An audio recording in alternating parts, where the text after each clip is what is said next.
제가 좀 도움이 되어야 될 텐데 걱정입니다. 오늘 개척교회 목회와 선교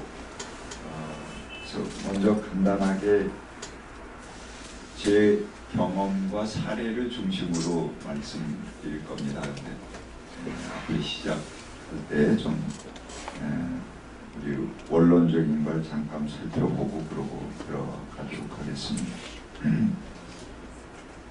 우리 기장 목사님들 너무 잘 아시는 것입니다만 요즘 제가 공부를 하다가 아주 굉장히 새로운 걸 좀 찾아냈어요. 그래서 여러분들 조금 나누고 가려고 앞에 좀 정리를 해놨습니다. 교회가 무엇이냐? 교회를 이제 히라어로 에클레시아 이렇게 얘기하지 않습니까? 근데 에크 하는 거는 이제 밖으로 그런 접두사하고요. 또 클레시아 하는 건 클레오라는 동사인데 이게 뭐냐면 부른다, 모은다 그런 두 가지 뜻을 가지고 있습니다. 그래서 이게 하나님께서 불러 모은 공동체 이렇게 교회를 정의를 합니다.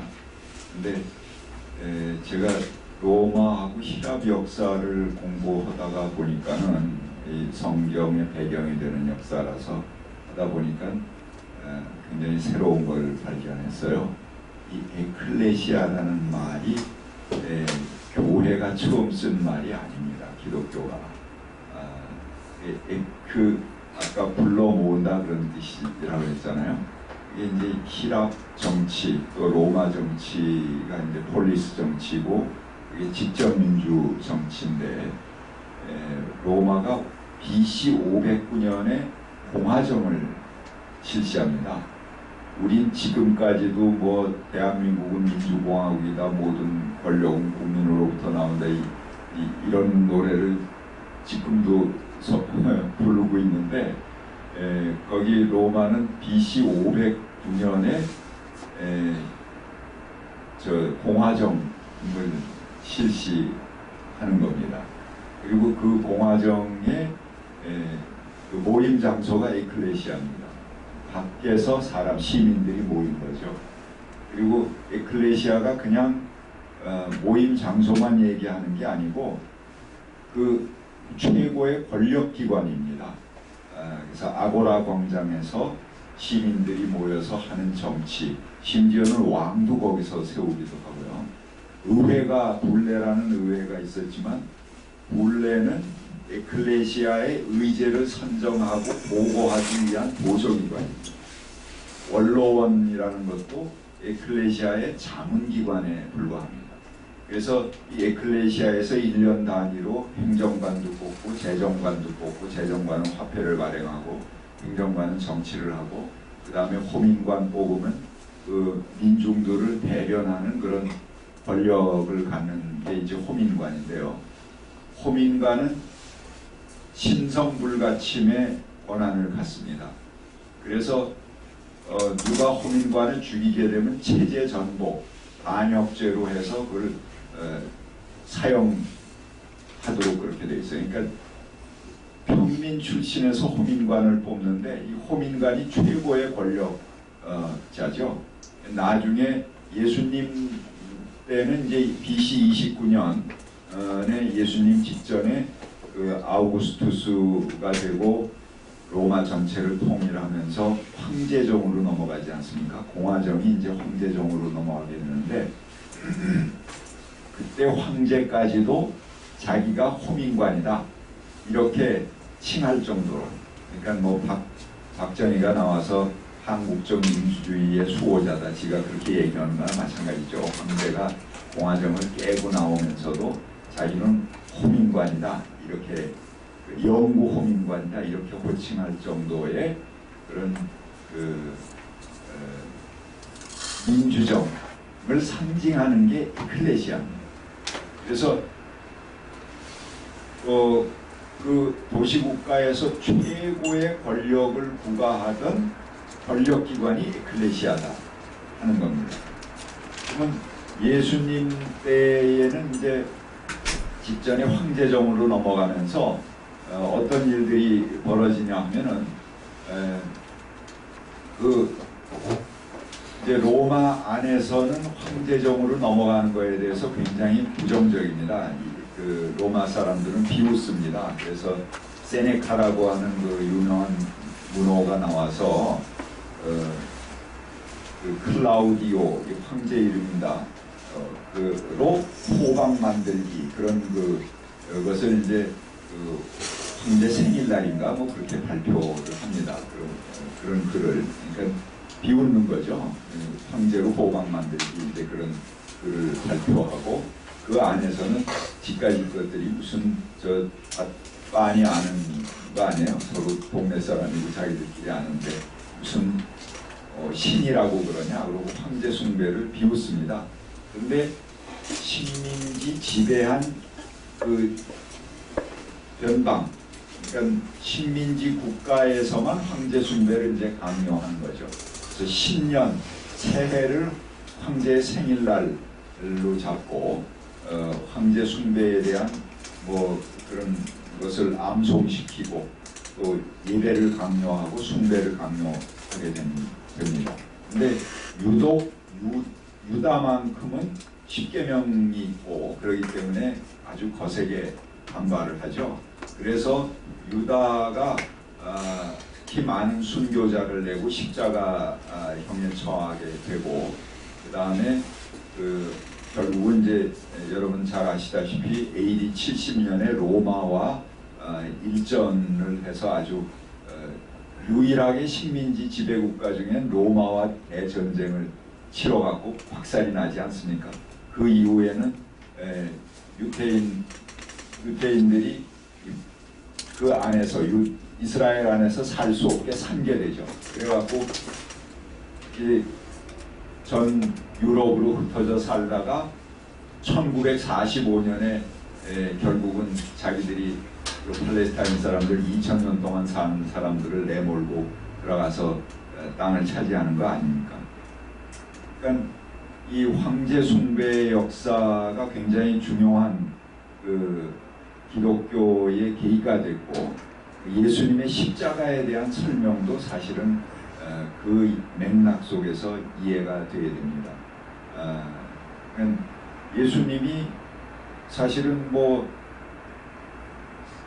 요즘 얘기하면 병 고치고 배고픈 사람들 빵 해주고 그랬는데 그렇게 착한 사람을 로마가 왜 괜히 할 일 없이 죽입니까?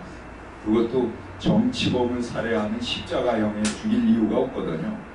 가만히 성경을 보면 조금 그저 예루살렘 입성할 때 사람들이 그때 뒤따라가면서 호산나 다윗의 이름으로 오시는 왕이요 황제 치하에서 다윗 왕을 얘기했으니까 그거 모반죄가 될 수 있겠죠. 그 다음에 성전 들어가서 채찍으로 전부 뒤엎은 거 그건 사실은 로마에 대한 직접적인 항거는 아닙니다. 성전을 수청한 거니까 그것도 권력에 대한 항거라고 볼 수 있는데 그런 정도의 이유로 십자가형에 처해진다는 건 사실은 굉장히 과한 거죠. 그래서 학자들도 예수님의 죽음의 이유가 그렇게 명확하지가 않아요. 왜 십자가를 지셨는가 하는 것, 정치적인 역사적인 이유죠.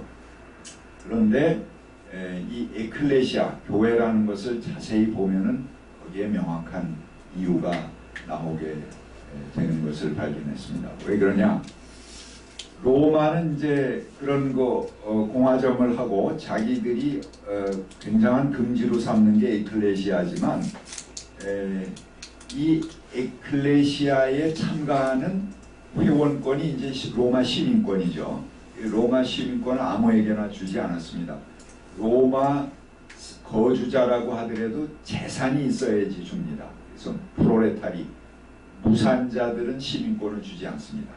그 다음에 물론 로마인이어야 됩니다. 그러니까 헬라 사람이죠. 헬라인 로마인이어야 되고 자유인이어야 되고 종은 주지 않습니다. 남자여야 됩니다. 여자는 주지 않습니다. 18세 이상이어야 됩니다. 이런 조건을 가지고 로마 시민권을 줬습니다. 그런데 그 로마 시민권이라는 게 뭐냐 하면은 여러분들 이제 뭐 김창학 선생님한테도 공부를 하셨고 이 신약 시대 연구해 보면은 전 세계에서 잡아온 노예들을 데려다가 그 검투사로 쓰고 글래디에이터 영화 보셨죠? 그래서 로마 시민들의 오락을 위해서 1년에 수만 명씩을 이렇게 희생시키는 그런 제도입니다. 심지어는 로마식 교회 근교에다가 인공호수를 파놓고 거기에 배를 띄우고 실전을 하는 거죠. 총군백군으로 나서 진짜 죽이는 그런 전쟁 실전을 보고 즐기고 로마 시민들에겐 빵을 나눠주고 이렇게 계속 오락에 취하게 하고 결국 나중에 이기더라도 이렇게 하느냐에 따라서 죽이고 살리는 이런 오락거리로 쓰던 겁니다. 그러니까 로마의 시민권이라는 건 엄청난 특권이고 그들에게 모든 위락과 뭐 재산과 뭐 이런 걸 확보해주는 그런 거였지만 그 밖에 다른 사람들에게 있어서는 그거는 굉장한 착취죠. 그리고 그들을 오락거리로 만드는 그런 것이었습니다.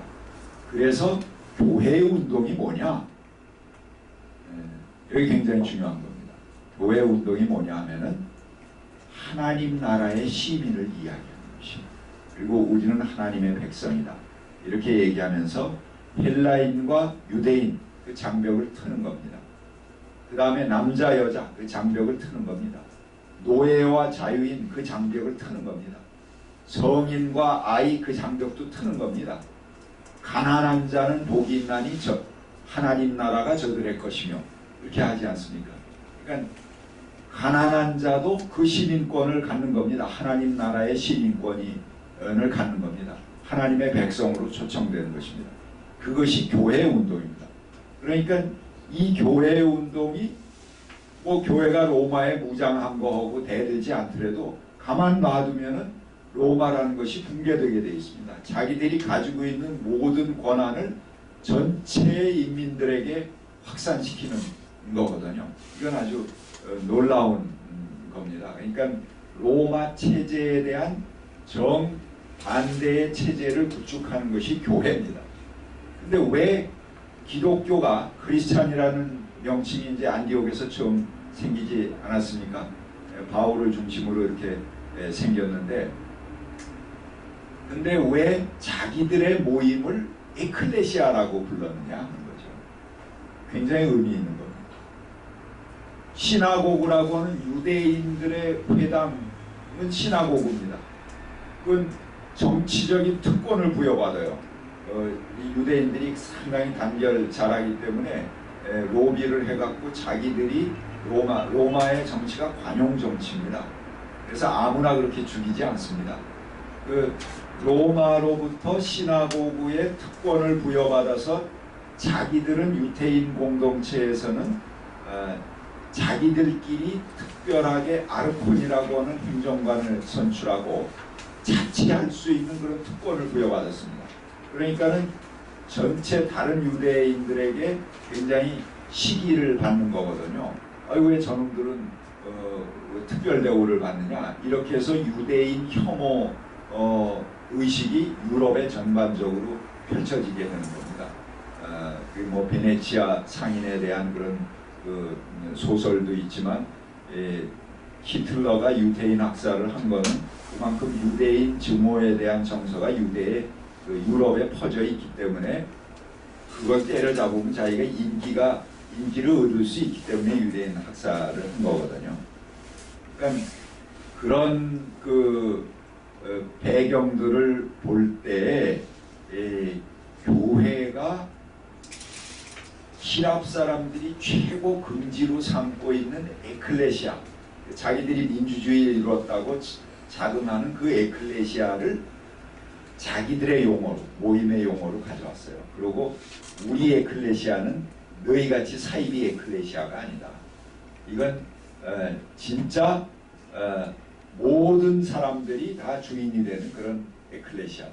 하나님의 나라의 백성이고 하나님 나라의 시민이다. 이렇게 이야기한 겁니다. 얼마나 놀랍습니까? 그래서 황제가 아까 호민관을 자청했다고 했잖아요. 황제정으로 넘어가면서 황제가 에클레시아의 주인이다. 에클레시아는 민주정치의 상징이니까요. 이렇게 로마가 홍보하는 거에 대해서 예수 그리스도가 교회의 머리다.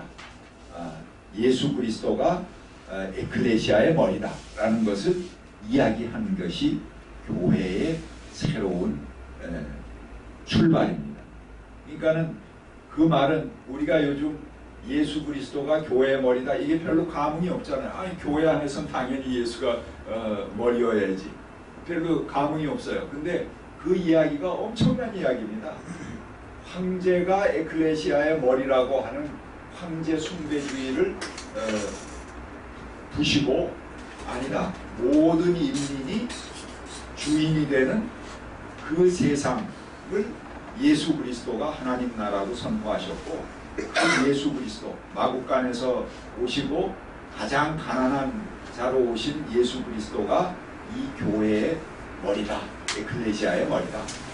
이렇게 하면서 새로운 하나님 나라의 민주정치를 선포한 것이 교회의 출발이라고 볼 수가 있습니다. 예. 그러면 왜 교회여야 하는가? 말 잠깐 드리겠습니다. 바울은 그리스도의 몸은 개인이라고 이야기하지 않았습니다. 그리고 그리스도의 실천을 하는 공동체를 가리켜서 그리스도의 몸이다 이렇게 얘기했습니다. 여러분 우리가 좋은 의지를 가지고 있고 뜻을 가지고 있어도 개인이 가지는 물적, 시간적, 의지적인 한계가 있습니다. 난 좋은 뜻은 있는데 생전 돈이 안 따르네. 그러니까 그 뜻을 실현할 수가 없잖아요. 또 돈은 있어도 시간이 없네. 그러니까 그 뜻을 실현할 수 없죠. 그렇지만 교회는 그 모든 사람들이 모여서 되는 것이기 때문에 돈 있는 사람 돈을 내고 시간 있는 사람 시간 내고 그래서 그 공동체가 가지는 공동의 의지로 하나님의 뜻을 실현해 나갈 수 있는 주체가 되는 겁니다. 그런 의미에서 그리스도의 몸이다. 바울이 이렇게 공동체를 가리켜서 얘기했지 개인을 이야기하지 않았다는 거죠. 개인들은 그 몸의 지체다 이렇게 표현을 하죠. 그러니까는 우리 개인화된 사회에서는 자꾸 개인 윤리를 강조하고 그리스도의 뜻대로 살라고 그러잖아요. 근데 우리 사회 구조 속에서 내가 아무리 좋은 의지를 가져도 그리스도의 뜻대로 살 수가 없어. 아니 내가 살 시간이 없는데 나 직장 생활하고 그냥 그거 하기도 숨 넘어가는데 언제 뭐 내가 뜻을 세우고 좋은 일을 합니까? 불가능하거든요. 또 시간 많은 사람은 돈이 없어. 그래서 못해. 그러잖아요. 그러니까는 그런 것들을 교회가 교회 단위로 실천할 수 있다는 거죠. 그게 그리스도의 몸이라는 거예요. 그래서 그 교회 집단의 의지로 좋은 뜻을 세우고 그 뜻을 실현해 갈 수 있는 그 주체가 교회다 하는 것입니다. 초대교회 성장 동력을 분석해 보면은 헤겔이 그런 말을 했습니다. 로마와 기독교를 통해서 유럽은 모든 사람들이 평등하고 자유로운 존재라는 자각을 바탕으로 세계사를 새로운 단계로 요약시켰다. 그리고 이 에클레시아에 대한 이해를 하게 되면은 왜 로마와 기독교가 이런 역할을 했는지 여러분들 금방 아시게 될 겁니다. 그 로마 역사를 통해서 보니까요, 기독교가 아주 분명하게 드러납니다. 그 다음에 기독교가 왜 박해를 받았는지, 또 콘스탄틴 대제에 의해서 왜 기독교를 공인되게 됐는지, 그런 교회의 박해가 갖는 의미가 뭔지 그런 게 아주 굉장히 분명하게 드러나는데요. 뭐 오늘 이 시간은 제 경험을 중심으로 드리는 얘기니까 그냥 앞에 뭐 중요한 것만 잠깐 말씀드리도록 하겠습니다. 초대교회의 성장은 교회 규모에 있지 않습니다. 여러분 뭐 우리가 초대교회 안디옥 교회 여기도 지금 벌써 전주에도 이렇게 안디옥 교회가 큰데 아마 진짜 안디옥 교회가 봤으면 기절했을 거예요. 왜 그러냐면 진짜 그 안디옥 교회는 그저 몇십 명 모이는 공동체거든요. 그리고 특히 교회당도 따로 없습니다. 그냥 뭐 우리가 초대교회 유명한 뭐 에베소 교회, 빌립보, 고린도 교회 뭐 이런 교회들이 다 전문 교회당이 없어요.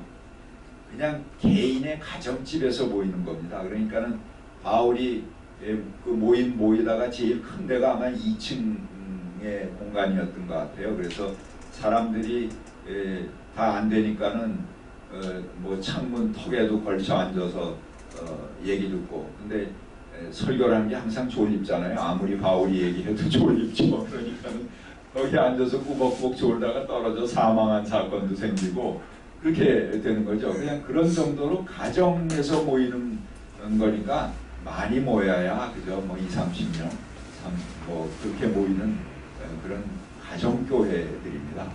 그런데 유명하기는 굉장히 유명하잖아요. 여기 2000년 후에 전주 안디옥 교회가 이렇게 크게 여기 몇 명이 모이나요? 한 1000명 모이죠? 5,000명? 5,000명이 모이는 그런 교회가 생길 줄은 그 안디옥 교회가 생각했겠습니까? 3, 40명 모이는 안디옥 교회가 전혀 생각하지 못한 일이죠. 그래서 교회의 교회 초대교회라는 것은 그 규모에 꼭 있지는 않다. 정말 얼마나 내가 하나님 뜻에 맞는 교회를 할 수 있느냐 하는 그것이 굉장히 중요한 것이다 하는 거죠. 목회를 하는 목사에게는 불편하겠죠. 사람이 많으면 뭐 여러 가지 예산도 좋고 하지만 그러나 얼마나 알맹이 있는 교회를 만드느냐, 그게 사실은 굉장히 중요한 거예요. 그게 역사에 남는 거죠. 그래서 포텐셜 인사이더라는 그런 선교적으로 이제 그렇게 분석을 하는데, 이건 뭐냐면 잠재적인 내부자다 그런 얘기입니다. 지금 그 교회 공동체 안에 와서 예배보고 헌금 내는 그런 교인은 아니지만 그 교회가 참 좋은 교회다 그러면은 그 주변의 사람들이 잠재적인 내부자가 된다는 거예요. 초대교회가 그런 역할을 하는 거죠.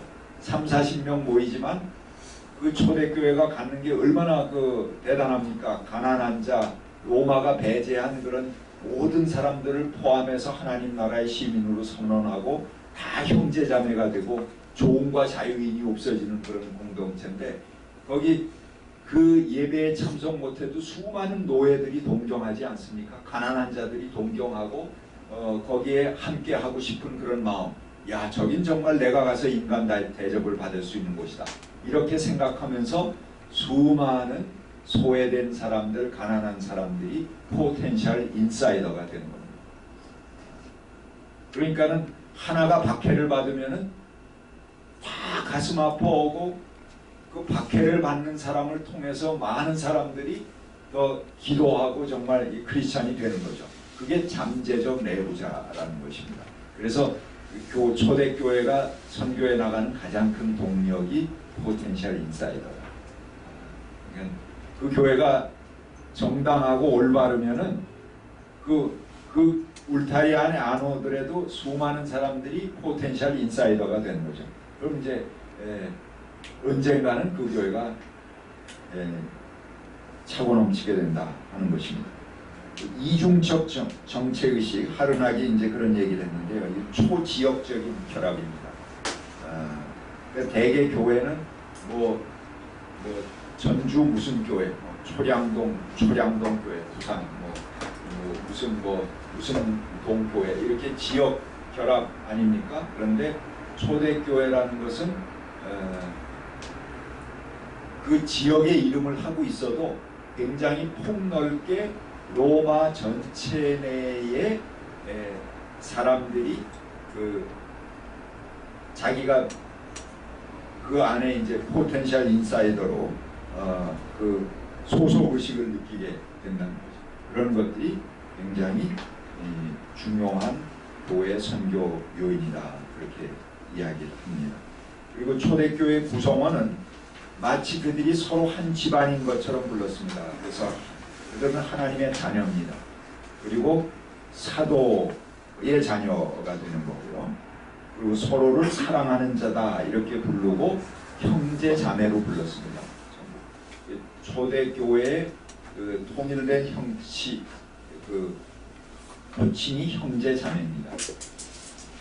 그러니까 모두가 한 아버지, 하나님 한 아버지 밑에 자녀가 되는 것이니까 거대한 가족으로 거듭나게 되는 것입니다. 그래서 세례를 받고 제1성이 하나님을 아주 기쁨에 넘쳐서 아버지라고 부르는 겁니다. 그러니까 세례 받기 전에는 아버지라고 못 부릅니다. 그래서 세례 받은 다음에 하나님을 아버지 이렇게 부르는 거예요. 그러면 나도 아버지지, 또 저 사람도 아버지지, 그러면 둘이 무슨 관계가 됩니까? 형제의 관계가 되는 거죠. 그래서 그 하나님을 아버지로 하는 철저한 그 형제 자매 관계가 되는 것이 그 교회다 하는 것입니다. 그리고 모두가 한 몸입니다. 천국적인 하나됨이 되는 거죠. 사랑의 체험이라는 것이 베드로서 같은 경우 이 사랑을 굉장히 강조하지 않습니까? 근데 역시 또 박해의 상황이 거기 나타납니다. 그러니까는 로마는 왜 기독교를 박해하느냐? 왜 니들이 형제라고 그러냐? 종은 종이고 자유인은 자유인이지. 로마인은 헬라인은 헬라인이고 유태놈은 유태놈이지. 왜 너희들이 형제라고 그러냐 이거예요. 남자는 남자고 여자는 여자지. 남녀 유별한데 왜 너희들이 같이 그 형제 자매고 그렇게 하느냐? 그러고 박해라는 거거든요. 근데 우리는 계속 사랑하겠다 하는 겁니다. 이 사랑한다는 게 뭐 춘향이가 이거랑 사랑하는 가슴 몰랑몰랑해지는 그런 사랑 얘기가 아닙니다. 내 형제를 형제로 부르겠다 하는 그런 사랑이죠. 너는 엄연히 계급의 차이가 있고 신분의 차이가 있는데 왜 그 차이를 부정하느냐 하는 것이 로마고, 기독교는 그런 걸 뛰어넘어서 사랑하겠다 하는 겁니다. 그러니까 그 사랑을 지키기 위해서 이들은 순교를 각오하고 지켜내는 겁니다. 박해를 뚫고 하나됨, 형제됨을 지켜내는 공동체가 바로 교회 공동체라고 볼 수 있겠습니다. 저는 여러분들이 이제 다 개척을 하시는데요.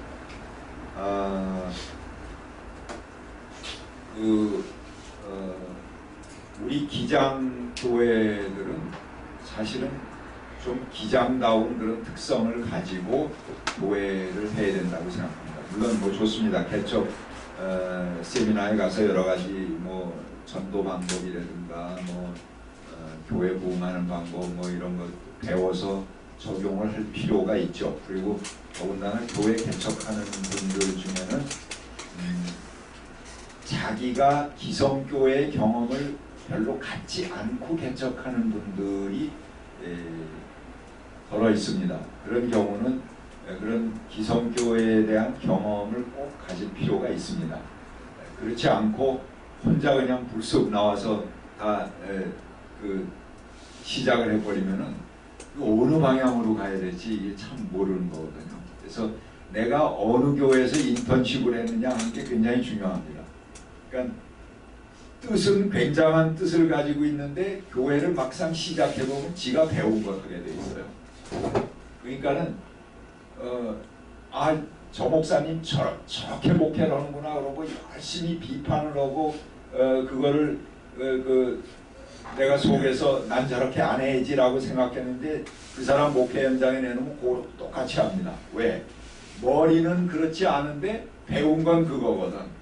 몸에 익힌 건 그거니까는 결국 장례식 터져갖고 뭐 장례식 해주세요 그러면 지가 보고 배운 대로 하는 것 분이 더 있겠어요? 당장 뭐 장례식 어떻게 갑자기 나오나요? 당장 예배 보고 뭐 저 인도해 주세요 그러면 자기가 보고 배운 대로 하는 거죠. 그래서 내가 어디서 인턴십을 했느냐 이게 굉장히 중요합니다. 그래서 내가 보고 배운 게 나옵니다. 그래서 우리가 이상적인 목표를 하기 위해서는 정말 중요한 그런 그 훈련이 필요하고요. 또 그 좋은 샘플이 되는 교회들을 많이 보고 익히고 거기서 공부할 필요가 있습니다. 근데 이 교회 성장론이요, 뭐 대개 이제 큰 교회들에서 이제 교회 성장 세미나라든가 뭐 이런 걸 하고 뭐 무슨 법을 계속 가르치고 그러지 않습니까? 근데 어느 공동체든지 5% 정도는 아주 굉장히 신실한 사람들이 있습니다. 제자훈련 그래갖고 우리 아마 사랑의 교회나 뭐 이런 데서 하는 제자훈련 우리 기장 목사님들도 굉장히 많이 참석 하시는 걸로 알고 있는데요. 여러분들 공동체에서 한 20-30명 되는 공동체에서 제자훈련한다. 그래서 내가 처음에 몇 사람만 키우겠다 그러고 한 서너 사람만 붙들러 갖고 열심히 한 1년 동안 가리키면요, 나머지 27명이 다 삐집니다. 저 목사는 왜 저 3사람만 붙들고 그래?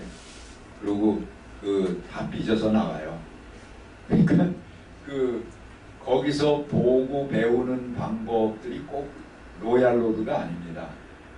그거는 한 10,000명쯤 되는 공동체에서 제자훈련한다 그러면 한 500명 모이는 거 이제 5% 정도는 항상 열성분자가 있으니까 그 사람들로 공부해서 나중에 구역 쪼개고 그 사람들 전부 장으로 삼고 쭉 해라 그러면 조직이 돼요. 근데 조그만 교회에서 제자훈련 배워왔으니까 나는 몇 사람만 집중적으로 열심히 키우고 그 사람들이 또 조직해서 뭘 세우겠다. 안 되는 거죠. 그 핵심 가리키는 동안 나머지는 다 삐져요. 아니 저 목사는 왜 2-3명만 계속 끼고 해? 그렇게 되는 거죠. 그러니까 그게 다 맞지 않습니다. 그래서 이 선교 전략을 우리가 이렇게 공부하고 이제 무슨 뭐 전도니 무슨 뭐 목사님이 이제 무슨 선교 세미나 갔다 온다 그러면 교인들이 굉장히 겁부터네요. 야, 저 목사님 갔다 와서 또 무슨 태풍이 불까, 무슨 바람이 불까, 그리고 걱정하는 거죠. 이제 그런 방법들이 사실은 저는 이미 대형 교회들, 큰 교회들이 자기 기득권을 지키는 방법 중에 하나다. 저는 좀 나쁘게 보면 그렇게 볼 수도 있습니다. 왜 그러냐 하면은 똑같은 조건에서 그러니까 그 대형 교회가 성공한 사례에 그거를 닮은 케이스들의 교회를 만드는 거잖아요. 근데 조건이 다 갖춰져 있는 사람이 이미 허든 방법을 내가 가져와서 작은 교회가 그걸로 그 교회를 능가해서 할 수 있냐고요? 없죠. 이미 그 교회가 그 모든 조건을 다 가지고 했던 그 방법을 아무것도 조건이 없는 교회에서 똑같은 방법을 하면은 당연히 그 교회가 앞서가죠. 경쟁력이 안 됩니다. 그래서 작은 교회가 살아남으려면 큰 교회들이 안 한 방법을 해야 됩니다. 우리 작은 교회들 아니면은 안 되는 그런 방법의 목회를 해야 되는 거죠. 그 사람들이 하던 방법을 배워갖고 하면은 당연히 뒤처지게 돼 있죠. 이미 모든 조건을 다 가지고 하는 사람들하고 아무것도 없는 데서 그걸 이제 배워갖고 그것대로 하는 사람하고 사람들이 보면 아유 여기서 사랑의 교회 뭐 짝퉁이로구나, 여긴 뭐 무슨 교회 짝퉁이로구나. 그럼 그 교회 가지 왜 거기 가서 합니까? 그러니까 그거는 굉장히 우리가 많이 새겨들어야 되는 그런 방법이다. 저는 그렇게 생각하고요. 우리 교회가 작고 불편하지만 그 공동체 아니면 안 되는 그런 특징을 개발하고 그걸 살려 가야 된다고 생각을 합니다. 제가 그 강남향림교회를 이제 1993년도에 개척을 했습니다. 근데 그 교회를 개척하고 이제 그때 이제 그 주변에 있는 서울 동로의 그 목사님들이 한결같이 이제 저한테 애정어린 조언을 해주시는 게 뭐냐면은, 제가 이제 향림교회에서 부목사를 하다가 개척을 했으니까 향림교회 목회 흉내내지 말아라. 지금 그 당시에 이제 민중교회하고 그런 7, 80년대 민중교회 운동들이 한참 성황하지 않았습니까? 그런데 90년대 들어와서 민중교회들이 이제 사회복지로 전환하거나 아니면 그냥 손들고 일반 교회로 가거나 아니면은 그대로 남아있는 교회들은 굉장히 그 복지적인 그런 그 국가에서 어떤 복지 프로젝트를 받아서 하거나 이런 형태로 분이 유지가 안 되던 그런 때였습니다. 그러니까는 주변의 목사님들이 봐라, 너 잘 알지, 민중교회 다 이렇게 그 어렵고 힘든 거 알지. 그러니까는 향림교회 목회 흉내내지 말고 부지런히 그 전도 목회하고 그런 그 다른 그 교단에서 성장 세미나도 가고 그래서 그렇게 목회해야지 성공할 수 있다. 이제 그렇게 조언을 해주셨어요. 근데 한 몇 년 후에 그렇게 제게 조언하신 어떤 목사님들하고 그 교회들은 오히려 더 줄거나 또는 그 상태로 그대로 있었지만 강남향림교회는 이제 굉장히 급성장을 했습니다. 그래서 그렇게 숫자로 큰 교회는 아니죠. 우리 교회에 굉장히 그 어떤 특성이 있는 교회니까. 그렇지만 한 7, 8년 됐을 때 교회 빌딩도 하나 따로 마련을 하고, 그리고 11년째 이제 분가선교에서 들꽃향림교회를 분가하고, 제가 이제 그 교인 중에 15%만 같이 지원하는 사람을 나와서 들꽃향림교회를 개척하고, 거기 부목사 출신의 목사를 이제 담임 목사로 세우고, 이렇게 작은 교회지만 분가를 하는 그런 성과도 거둘 수 있었습니다. 저는 그런 것은 그 선배님들의 우려도 애정어린 우려니까 제가 고맙게 생각을 합니다만, 처음에 그렇게 하진 않았습니다. 그냥 오히려 특징을 살려야 되겠다. 이건 그걸 뭐라 그러나요? 우리 틈새 전략이라고 그러나요? 우리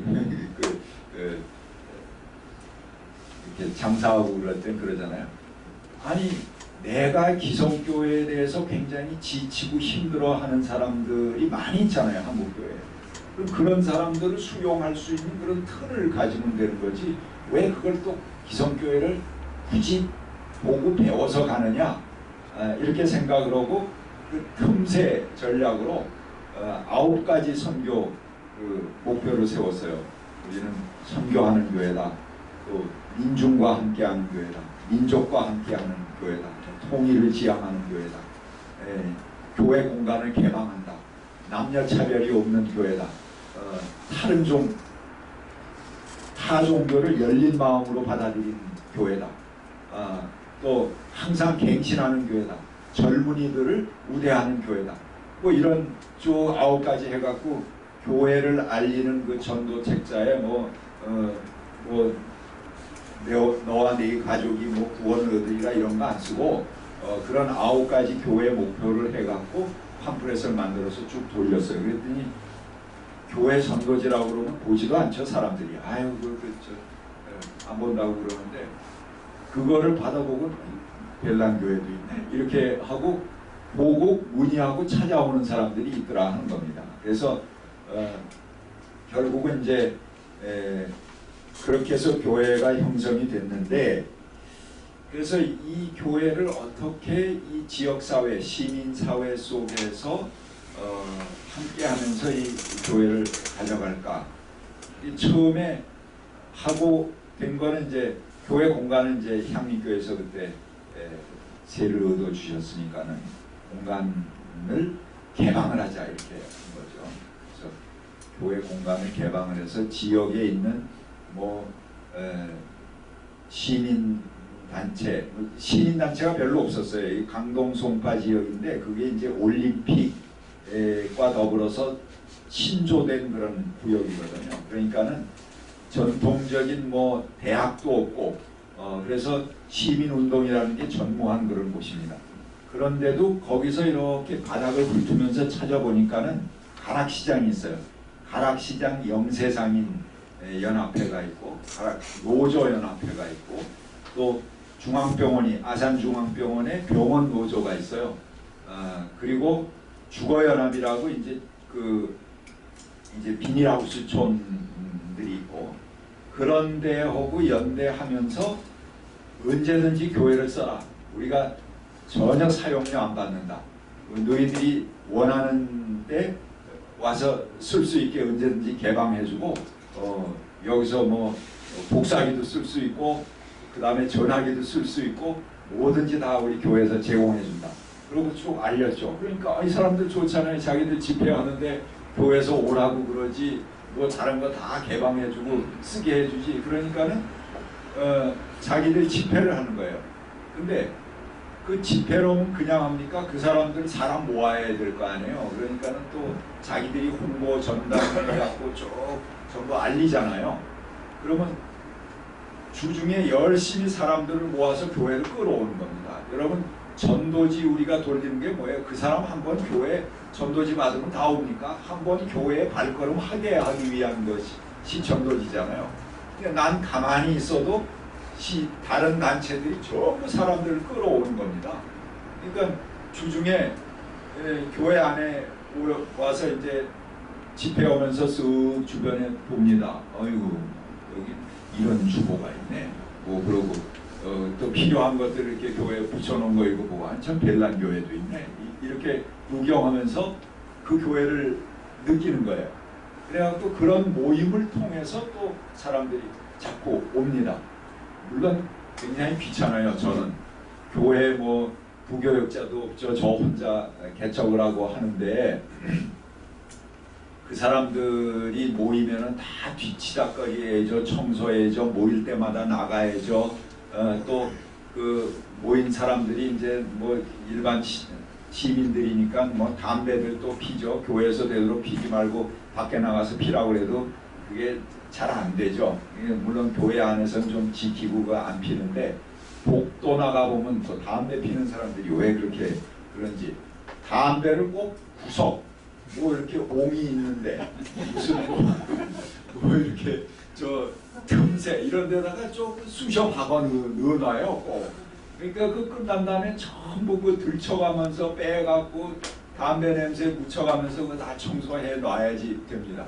그런 거 귀찮지만 내가 나가서 전도지 돌리고 그러는 것보다 자발적으로 그 사람들이 해주는 게 그 얼마나 고마워요. 그래서 전 고맙다 이렇게 생각하고 전화도 마음대로 쓰게 하고 뭐 물도 막 제공을 하고 복사기도 제공을 하고 뭐 이렇게 하면서 이제 그런 모임을 했습니다. 그랬더니 그런 시민사회 단체들이 이제 교회에 대해서 좋은 호감을 갖는 거죠. 그래서 처음에 그 지역에 경륜장이 들어온다 그렇게 했습니다. 그래서 경륜이 이게 이제 말하자면 뭐 경마같이 그렇게 중독성이 있을 수 있는 거잖아요. 그런데 그 올림픽 경기장이 있으니까 체조 경기장에서 경륜장을 한다는 거죠. 시설 안 올린다. 그래서 경륜 반대 시민 모임이라는 것을 주민들하고 결성을 했습니다. 그러니까 그 주민들은 걱정이 되죠. 경륜이 우리 동네에 들어오게 되면은 거기 이제 일종의 도박인데 경마장 같은 그런 굉장히 경마장으로 인해서 뭐 가족 파탄 나고 뭐 중독되고 그런 사람이 많이 생기지 않습니까? 그런 것도 생길 것을 염려하는 시민들하고 같이 해서 우리 교회 설립된 바로 그해 경륜반대 시민 모임이라는 것을 교회에서 제가 이제 대표가 되고 결성을 하게 됩니다. 그것이 강동 송파 지역의 최초의 시민 사회 단체가 됩니다. 그래서 활동을 하다가 나중에 이제 그 사람들을 중심으로 강동 송파 시민 단체 협의회라는 걸 만듭니다. 그래서 13개 단체가 거기 참여하게 되고요. 그 단체들을 통해서 나중에 이제 지자체 선거가 됐을 때 시민 후보들을 지지하는 그런 운동도 하고, 또 총선 반대 시민연대라는 것이 이제 그 다음에 생기게 됐어요. 그래서 이 낙천 낙선 운동 한번 바람 분 적이 있지 않습니까? 그거 사실은 우리 지역에서 그 낙천 후보로 내세운 후보가 김중희 후보인데 5선 의원입니다. 그게 낙천 낙선 후보 제1호 낙선 후보입니다. 그러니까 이 사람은 당연히 그 지역에서 되는 걸로 알던 그런 5선 후보입니다. 그런데 그 낙천 후보로 그 사람 자료를 다 조사해 보니까는 뭐 부천서 성고문 사건 뭐 이런 데에 그 찬동하는 발언을 했어요. 그 옹호하는 발언을 했죠. 그래서 그 발언을 이제 쫙 뽑아갖고 그 돌리고 이 사람이 이렇게 이런 사람이다 이런 거를 이제 주민들에게 막 돌리고 그런 거죠. 그리고 26개의 그 양로원, 그러니까 그 노인정이죠. 노인정을 다 방문합니다. 그래서 처음에는 앉자마자 이제 그 사람들이 우린 김중희야 뭐 얘기할 것도 없어. 여기 맨날 김중희인데 이거 봐 이것도 김중희 광고고 이거 다 김중희 전부 뭐 시계도 걸려 있고 전부 걸려 있잖아요. 말도 못 붙이게 하는데 앉아서 근데 그분이 국회에 가서 무슨 일을 하시는 줄 압니까? 이런 일도 했고 저런 일도 했고 이런 일도 했고 이거 이래서 되겠습니까? 그러면서 이제 하나 둘 얘기를 시작하면 한 2시간 정도 그렇게 이야기를 하면요 이 노인들이 바뀝니다. 그래? 그건 난 전혀 몰랐네. 그 이놈은 안 되겠네. 그리고 이제 그 노인들이 분위기가 바뀌는 거예요. 그렇게 해서 바뀌면 이 노인들은 풀타임이거든. 그러니까는 그냥 댕기면서 야, 그거 우리가 알고 있었는데 그분이 뭐 이런 놈이었어. 그러고 이제 막 떠들기 시작을 한 거죠. 그러니까는 그때 이제 심재권 씨, 광주의 이제 그 광주 부사저가 지지율은 반뿐이 안 됐어요. 20몇 프로고 김중희는 50몇 프로가 이렇게 됐는데 척척척척척 이게 바뀌는 겁니다. 그래도 마지막 추월을 못했어요. 근데 나중에 개표를 해보고 보니까는 5%인가 이렇게 심재권 후보가 앞서는 걸로 발표가 됐습니다. 그래서 김중희가 제게 나중에 소송을 걸었어요.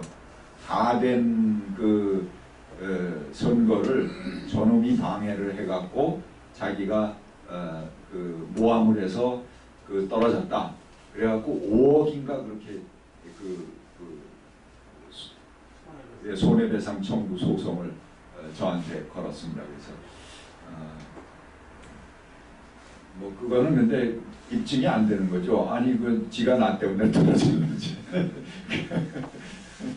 내가 믿긴 하겠지만 그 법원에서 증명할 수 없는 거 아니겠어요? 그러니까는 이제 결국은 이제 묻어졌는데 그런 일들을 통해서 그 지역의 민주 세력들이 규합되게 됩니다. 그래서 우리 교회는 주일날만 쓰고 교육관하고 교회 모든 거를 이제 주중에는 전부 시민사회단체가 써라. 그리고 그 시민사회단체가 교회 이제 주중에 와서 사무실을 아주 간판 걸고 그리고 교회에서 쓰는 거죠. 그러니까는 우리 교회가 그 지역의 시민 사회단체의 하나의 메카같이 그렇게 되는 겁니다. 그리고 이제 나중에 그 지역운동을 그런 그 강동 송파 시민단체 협의회 출신들이 나가서 뭐 진보당으로도 민주노동당으로도 가고 또 민주당으로도 가고 뭐 이렇게 그렇지 환경연대도 하고 무슨 시민 사회단체도 하고 복지 단체도 하고 이렇게 다 되니까 그 단체 출신들에서 나가는 거예요. 그래서 강동 지역 같은 경우는요, 송파만 해도 이게 좀 부촌이기 때문에 강남권에 속하니까 굉장히 보수 세력이 있었는데, 강동권만 하더라도 서울에서 전부 한나라당 바람이 불어서 다 싹쓸이 할 때도 강동은 민주당 국회의원을 냅니다. 그리고 거기서 민주노동당 출신의 시의원을 두세 명 내고, 그거는 이제 민주당하고 합의한 거죠. 그 두 구역은 우리 민주당이 후보 안 낸다. 이렇게 해갖고 서로 이제 야권 연대가 거기 실현되는 그런 토대가 됩니다. 왜 그러냐면 전부 같은 출신들이 분화돼서 이렇게 운동을 하기 때문에 비교적 협의가 가능한 그런 조건이 됐습니다. 그래서 그런 것을 통해서 이제 시민사회운동단체에 있는 사람들이 자꾸 또 이렇게 교회에 모이게 되고 같이 호흡하게 되는 그런 조건이 됩니다. 그래서 또 하나의 축은 이제 그 빈민운동인데요. 이 빈민운동이 굉장히 하기가 어려워요. 왜 그러냐면 처음에 이제 그 주거연합이라고 그 강동 송파 지역에 아파트가 이제 쫙 들어서 있지만 사실 그게 이제 아까 아시안 게임이라든가 86 아시안 게임, 88 올림픽을 통해서 급조된 마을이기 때문에 거기 재래 주택에 세들어 살던 사람들은 전세돈을 받긴 하지만 그 전세돈으로 새로 된 아파트에 전세에 못 들어가잖아요. 그러니까 이 사람들은 쫓겨나야 되는 거거든요. 근데 생활의 기반은 거기 있고 애들은 학교 근처 다니고 그러니까는 갑자기 얼른 쫓겨날 수 없잖아요. 주로 이제 그분들이 호남 분들이 많습니다. 서울에서 이제 그 어려운 생활 하시는 분들이 호남 분들이 많죠. 그러니까 그분들이 이제 리어카에 애하고 짐하고 싣고 이제 다시 뭐 광주로 내려가거나 전주로 내려가든가 내려가야 된다고 그러고 이제 하염없이 울고 내려오다가 거기 서울하고 성남시하고 이렇게 경계가 되는 부분이 좀 있어요. 거기에 화해마을이라고 그래갖고 옛날에 이제 꽃 화해 단지가 있었는데 그게 이제 쓰레기 매립지에 한 거거든요. 그러니까는 파이프를 박아서 지하수를 꺼내 쓰는데 그 지하수가 굉장히 오염된 거죠. 그러니까 화해 시설을 해놓고 화해 장사하던 사람들이 다 망했어, 줄까. 오염된 물을 주니까 화초도 못 사는 거죠. 그래서 다 철수하고 갔는데 거기에 이제 화해 단지로 비닐하우스들은 쭉 그게 그냥 그 낡은 건축물들이 있으니까 여기 들어가서 살자 그러고 들어가서 정착을 하고 산 거예요. 그게 화해 마을입니다. 그래서 그런 마을들이 몇 개 마을이 있어요. 송파에 화해 마을, 개미 마을, 무슨 통일촌 뭐 이런 몇 개의 시민 비닐하우스촌들이 있게 됩니다. 근데 그 비닐하우스촌에 있는 사람들이 이제 그러니까는 10몇 년 동안 제가 있을 당시 한 16년, 17년 동안 거기서 거주를 한 거예요. 근데 거주하면서 주민등록을 못 받는 거죠. 이제 남의 땅에 가 있으니까는. 그러니까는 애들이 학교 배정을 송파에 살면서 화곡동으로 배정받습니다. 왜냐하면 친척 집에다가 주민등록을 임시로 해놓기 때문에 그 근처에 학교로 배정이 되는 거예요. 그러면 애가 버스 3구역을 타갖고 서울을 가로질러서 한 1시간 반, 2시간 돼갖고 학교를 가겠습니까? 잘 안 되는 거죠. 그 다음에 뭐 세금 고지서라든가 모든 뭐 예비군 훈련 통지서라든가 이런 게 전부 주민등록지인 글로 통보가 되는데 여기 제대로 응합니까? 그러니까 맨날 과태료 내야 되죠. 뭐 그 식물도 못 사는 물을 이 사람들은 받아갖고 그걸 또 걸러서 그걸로 또 생활용수를 쓰고 이렇게 하는 겁니다. 물은 못 먹으니까는 그 가난한 사람들이 또 생수를 사서 먹거나 아니면은 뭐 약수터에 가서 하루 종일 물 받아갖고 먹거나 이런 생활을 하면서 사는 거예요. 그러니까 이제 우리 교회가 하고 그런 그 빈민들하고 좀 연대를 가져야 되겠다 싶어갖고 거기 가서 좀 뭘 도와드릴까요? 그렇게 물어보면요, 그 마을 대표가 나와서 그럽니다. 어디서 오셨어요? 저희 강남향림 교회에서 왔습니다. 교회에서 오셨군요. 그러면 제가 주민들 몇 사람 부를 테니까 갖고 오신 거 여기다 놓고 그 다음에 프레카드 갖고 오셨으면 여기다 놓고 그리고 이제 사진 찍고 가시라고 그렇게 미안합니다. 저희도 개척교회고 뭐 세들어 사는 조그만 교회이기 때문에 뭐 물건 같은 건 못 갖고 왔습니다. 그러면 아래 위로 한참 기분 나쁘다는 듯이 몇 번 훑어옵니다. 뭐 이따오가 다 아픈데 왜 와서 괜히 귀찮게구나 이렇게 생각을 합니다. 그래서 사실은 퇴짜를 맞았어요. 몇 년 그렇게 지났는데 우리가 이제 조금 교회 힘이 생겨서 이제 교육관도 하나를 마련했어요. 그래서 이 교육관은 좀 이 주민들의 제일 문제가 뭐냐 그랬더니 애들 교육이 돼요. 다 맞벌이 해야 되는 거잖아요. 주부가 부부가 다 맞벌이 해야 되는데 애들을 학교 갔다 와서 그냥 방치되니까 그게 이제 제일 두렵다는 거예요. 그래서 학교 안 가는 애들은 밖에서 문 잠그고 가고 뭐 아침에 요강 갖다 놓고 밥 먹을 거 다 놓고 그리고 들어와 보면 막 난장판이 돼 있고 뭐 이런 것들 때문에 굉장히 스트레스를 받으니까는 애들 교육이 제일 문제다 이렇게 얘기하더라고요. 그래서 그러면은 우리 교육관을 빌려주겠다. 그냥 이것도 그냥 내줄 테니까는 주중에 와서 써라. 일요일 날만 청소해 놓고 우리가 쓸 수 있게 그렇게 해놓으면 된다. 그렇게 이야기를 했습니다. 그랬는데 또 이 사람들이 엄두를 못 내요. 물론 교사를 우리가 다 인건비 돼서 그렇게는 못하죠. 우리도 이제 개척교회고 그러니까는 그 대신 자녀 교육에 대한 교사들은 돌아가면서 부모들이 방문을 하든가 아니면은 당신들이 전문 교사를 뭐 이렇게 해서 하든가 그러면 교사 인건비만 마련하면 되는 거니까는 그렇게 해서 하라고 했는데도 그걸 못 하더라고요. 그래서 결국은 이제 몇 년이 지났습니다. 근데 이제 1999년에 그러니까 교회 개척하고 6년 됐을 때입니다. 그 6년 동안은 이 사람들 이제 교회는 계속 노크를 하는데 이 사람들은 이제 문을 닫아 걸고 있던 그런 시기였는데 한밤중에 그 화해마을에 불이 났습니다.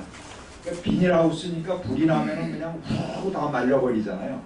그래서 주민 400여 명이 한밤중에 그냥 그 잠옷바람으로 나와갖고 집을 잃어버린 거예요. 그러니까 그 다음에 이제 이 주민들이 그래도 우리를 대변해서 일할 수 있는 사람이 누군가 찾다가 강남향림교회 목사 그래서 김경호 목사를 부른 거예요. 그리고 제가 그 당시 이제 시민 사회단체 거기 대표이기도 했으니까는 자기들 좀 도와달라. 그래서 공동대책위를 만들 테니까 대표를 해달라. 그래서 이제 수락을 하고 했습니다. 당장 보니까 기가 막히잖아요. 그래서 돌아다니면서 이제 주변의 교회들에서 사정이 이러니까 좀 먹을 것 달라. 또 아니면 담요 달라. 뭐 난방기구 달라. 천막 해달라. 뭐 이렇게 해갖고 주변의 교회들에서 그걸 얻어서 매기기도 하고 뭐 구세군 쪽에도 요청을 하고 뭐 기관들에도 요청을 하고 그러면서 쭉 했습니다. 제가 생전 남에게 뭐 도와달라는 얘기를 못하는 사람인데 그래서 그냥 없어도 그냥 굶으면 굶지 형님한테도 뭐 저 빌려달라는 얘기를 못해요. 그런데 그때는 이거 해야 되겠더라고. 그리고 뭐 내일로 해달라는 것도 아닌데 이건 뭐 좀 떳떳하게 얘기하자 그래갖고 제가 알 수 있는 모든 그런 사람들 전부 찾아가서 요청을 하고 그랬더니 다행히 또 향림교회가 굉장히 진보적인 교회였고 그 출신들이 사회 곳곳에 다 나가 있어요. 그러니까는 다 연결이 되더라고요. 그래서 그분들이 이제 여러 가지로 또 돕는 방법들을 해주고 그래서 결국 6개월 동안 그 사람들을 먹이고 재우고 뭐 이런 역할들을 짓기 전에 그 감당하게 됩니다. 굉장히 그 어려운 이야기죠. 그리고 이제 이게 민간에서만 그렇게 할 수는 없고 뭐 한 사람도 아니고 400명이 그렇게 된 거니까는 이 사람들을 이 지역 지방자치단체에서 송파구청이죠. 송파구청에서 좀 돌보게 해야 된다. 그래서 송파구청에 찾아가서 요청을 했습니다. 그런데 송파구에서는 그게 이제 눈에 가시거든요. 오히려 전에는 구에서 일부러 불질러 갖고 그 내쫓고 이제 그렇게도 하고 그러는 거예요. 그러니까는 그 주민등록이 안 돼 있잖아요. 이 사람들은 송파 주민이 아닌데 왜 구청에 와서 그러느냐? 우리가 도와줄 길이 없다. 그러고 딱 끊고 이제 하더라고요. 그래서 며칠을 나가서 송파구청에서 그 주민들 데리고 뭐 시위도 하고 데모를 하다가 이거 안 되겠다. 송파구하고는 얘기가 안 되는 거야. 사회에 직접 호소해야 되겠다. 이렇게 생각이 됐습니다. 그래서 그 기독교 회관에 이야기를 하고 기독교 회관에서 이 사람들을 조금 좀 양해해달라. 그러고 어차피 먹고 잘 데도 없으니까 한겨울에 그쪽에 가서 자자고 그러고 그냥 400명 끌고 갔죠. 그래서 뭐 기독교 회관에 복도에 뭐에 뭐 방에 뭐 이런데 전부 사람들이 이제 그 스티로폴 깔고 이제 있는 거예요. 근데 그 사람들에게 이제 매일 기자회견을 하면서 그 상황을 이야기합니다. 근데 뭐 다 도와자 뭐 하자 그런 이제 성명서 조가 아니고 우린 이렇게 산다 하는 것을 가지고 그 매일 기자회견을 했어요. 아까 그 제가 이야기했던 뭐 아이들 학교 배정의 문제, 그 수돗물 문제, 무슨 주민등록의 문제 또는 뭐 거기 화장실도 설치할 수가 없어서 그 고속도로 지나가는 그 밑인데 그냥 불문율이 남자는 동쪽 여자는 서쪽 서로 얼굴 마주치면 민망하니까 그렇게 하고 자기 볼일 보고 뭐 그런 거였어요. 그러니까는 뭐 그런 이야기들 물론 그 당시에는 이제 간이 화장실 같은 게 있었지만은 그렇게 살아온 그 사람들의 이야기 뭐 이런 거를 전부 해서 매일 기자들에게 브리핑한 겁니다. 그랬더니 이게 기자들의 마음을 움직이는 거예요. 야, 서울 한복판 그것도 아파트 초원이 밀집한 송파에 이런 일이 있다. 그리고 그 주변에 사는 사람도 그런 마을이 거기 있는지 몰라요. 왜 그러냐면 송파군에서 환경 미화 작업한다고 겉에다가 펜스를 쫙 쳤거든요. 그리고 펜스에든 예쁜 새들 다 그려놓고 뭐 이렇게 해갖고 싹 그림으로 위장돼 있어요. 근데 그 문을 딱 열고 들어가면 완전히 그 아수라장 지옥이 되는 거죠. 그래서 그 운동을 하면서 제가 제일 처음에 한 게 펜스부터 무너뜨려라. 개방을 해라. 이게 너희들을 위해서 친 펜스가 아니다. 그 사람들은 자기들이 사는 게 부끄러워 그렇게 한 게. 그러니까 그 펜스 치는 걸 굉장히 좋아해요. 근데 그럴 게 아니다. 이 사는 걸 모든 사람들이 공감하게 해야지 왜 이걸 해놓고 예쁜 새 그림으로 위장을 하는 그 안에 갇혀서 사느냐. 이거 허물어라. 그래서 허물었어요. 그걸 허물고 딱 내놓으니까 굉장히 그 민망하고 보기 흉하죠. 그리고 그 주민들도 이런 마을이 요 안에 있었어. 이런 걸 처음으로 거의 몇 년 살아도 모르는 거예요. 그걸 알게 되는 거죠. 그렇게 하다가 설날을 맞이했습니다. 그러니까 설날이 되니까는 설날이 되면 이제 우리 그 매스컴에서 하는 게 있잖아요. 뭐 가난한 이웃을 찾아서 뭐 이런 거 항상 그 설날 되면 방송을 하잖아요. 근데 서울 한복판에 떼거지들이 400명씩 와서 이렇게 죽치고 있으니까 어디 취재하러 갈 필요도 없이 얼마나 기자들이 좋아. 그러니까 3개 TV사에서 전부 그걸 찍어갖고 밥 먹고 뭐 그 생활하는 거 찍어갖고 9시 뉴스에 다 방영이 된 거야. 그러니까 뭐 난리가 났어요. 그 한번 기자들은 또 한 번 오면은 계속 또 떼거지 근성이 있어요. 그냥 쫙 해갖고 무슨 회사 사보 기자까지 전부 와서 거기서 취재를 해간 거예요. 마침 이제 설날 그거에 맞으니까 아주 좋은 이슈가 되잖아요. 그래서 그냥 온갖 매스컴에 도배를 하고 그렇게 되니까 그 당시에 이제 송파구 청장 아까 전혀 그 우리가 돌볼 일이 없다고 그런 사람이 그 김성순 구청장이에요. 나중에 지금도 이제 민주당 아마 국회의원일 거예요. 그리고 이분이 그 교회 장로님이에요. 교회 장로님에다가 그 사람 전공이 사회복지예요. 사회복지로 박사학위도 받고 그 다음에 그 구청장도 되고 또 시인이에요. 그래서 시집도 내고 뭐 그런 분이에요. 근데 우리가 돌볼 일 없다고 그렇게 매몰차게 하고 제가 그랬죠. 그래서 만약에 이후에 벌어지는 일들은 당신의 책임이다. 경고한다. 그러고 이제 그 기독교회관으로 갔던 거예요. 그러니까 막 그게 매스컴에 이게 퍼지게 되니까 뭐 송파구에도 당신 주민들이 이런 사람들이 있는데 지금 서울 가서 이렇게 하고 있는데 한복판 종로 이가에 가서 이렇게 하고 있는데 송파구에서 무슨 계획을 하고 있느냐 계속 구청장한테 기자들이 가서 또 수석거릴 거 아니에요. 그러니까는 이 구청장이 굉장히 당황한 거예요. 자기 복지 그 구청장인데 그래서 송파구에서 막 그냥 뭐 저 사람을 보내갖고 뭘 도와드릴까요? 막 이렇게 하는데 아니 상관없다며. 그러니까 아니 우리가 언제 그랬습니까? 아니 뭐 저 뭐든지 요구하시면 우리가 힘을 다해서 돕겠다고 뭐 그렇게 얘기하는 거예요. 그 서울시에서도 그렇게 오고 그래서 수도 놔달라. 그걸 제가 제일 먼저 얘기했습니다. 수도 놔달라. 그랬더니 사실은 수도 놔주는 게 어렵죠. 왜 그러냐면 주민등록이 안 된 빈 땅인데 수도를 어떻게 놔주고 거기 누구에게 수도 요금을 받고 그렇게 하겠어요. 근데 관리해서 다 자기 수도 요금하고 여기 사람들이 낼 테니까 그거 걱정하지 말고 해라.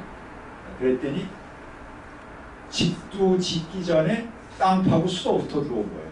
쫙 그 수도 들어와갖고 빈 땅에 수도꼭지 PVC 파이프가 하나씩 쭉 올라와 서 있습니다. 그러니까는 쭉 이제 그 집자리에다가 수도꼭지가 하나씩 달랑달랑 이렇게 달리는 거죠. 그러니까는 그 사람들이 와서 PVC 파이프를 탁 칩니다. 그러면 그냥 목사님 수도가 들어왔어요.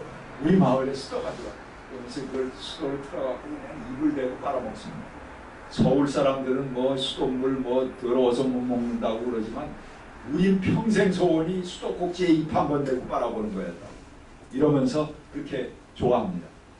그리고 그 종로 5가 기독교회관에 이 사람들이 가서 이제 농성하고 그럴 때 이제 우리 교인들이 계속 가서 이제 봉사하고 그 사람들 돌보고 뭐 이렇게 하니까는 거기에 있는 주민들이 되게 이제 독거노인이라든가 뭐 이런 분들, 장애인들 뭐 이런 분들이 많아요. 그러니까 이 사람들이 뭐 그 독거노인 뭐 이분들이 거기 가서 이렇게 살면서 얼마나 많은 상처가 있겠어요. 그러니까 우리 교인들이 나타나면은 처음에는 말도 안 하고 이제 그러던 사람들이 나중에 이제 이렇게 문이 좀 열리게, 마음 문이 열리게 되니까는 교인들만 보면 손을 잡고 눈물을 펑펑 흘리는 거예요. 너무 고맙다. 자기는 여기 오기까지 자식에게 배척당해, 친구에게 배척당해, 뭐 사람들에게 사기당해. 그래서 다시는 내가 인간들을 만나지 않는다. 이런 생각으로 거기 와서 그냥 살고 있는데, 겨우 연명하고 있는데, 목사님 통해서 사람이 이렇게 따뜻한 거를 처음 제가 경험을 합니다. 이 나이도. 그러면서 우는 거예요. 그러니까 우리 교인들이 정말 뜨거운 맛을 보는 거죠. 거기 가서. 이야, 이게, 별거 아닌 일을 했는데 그 사람들이 그렇게 마음을 열고 뜨겁게 그냥 눈물을 흘리고 손을 잡고 그런 걸 보고 교인들도 이제 마음이 열리게 되는 겁니다.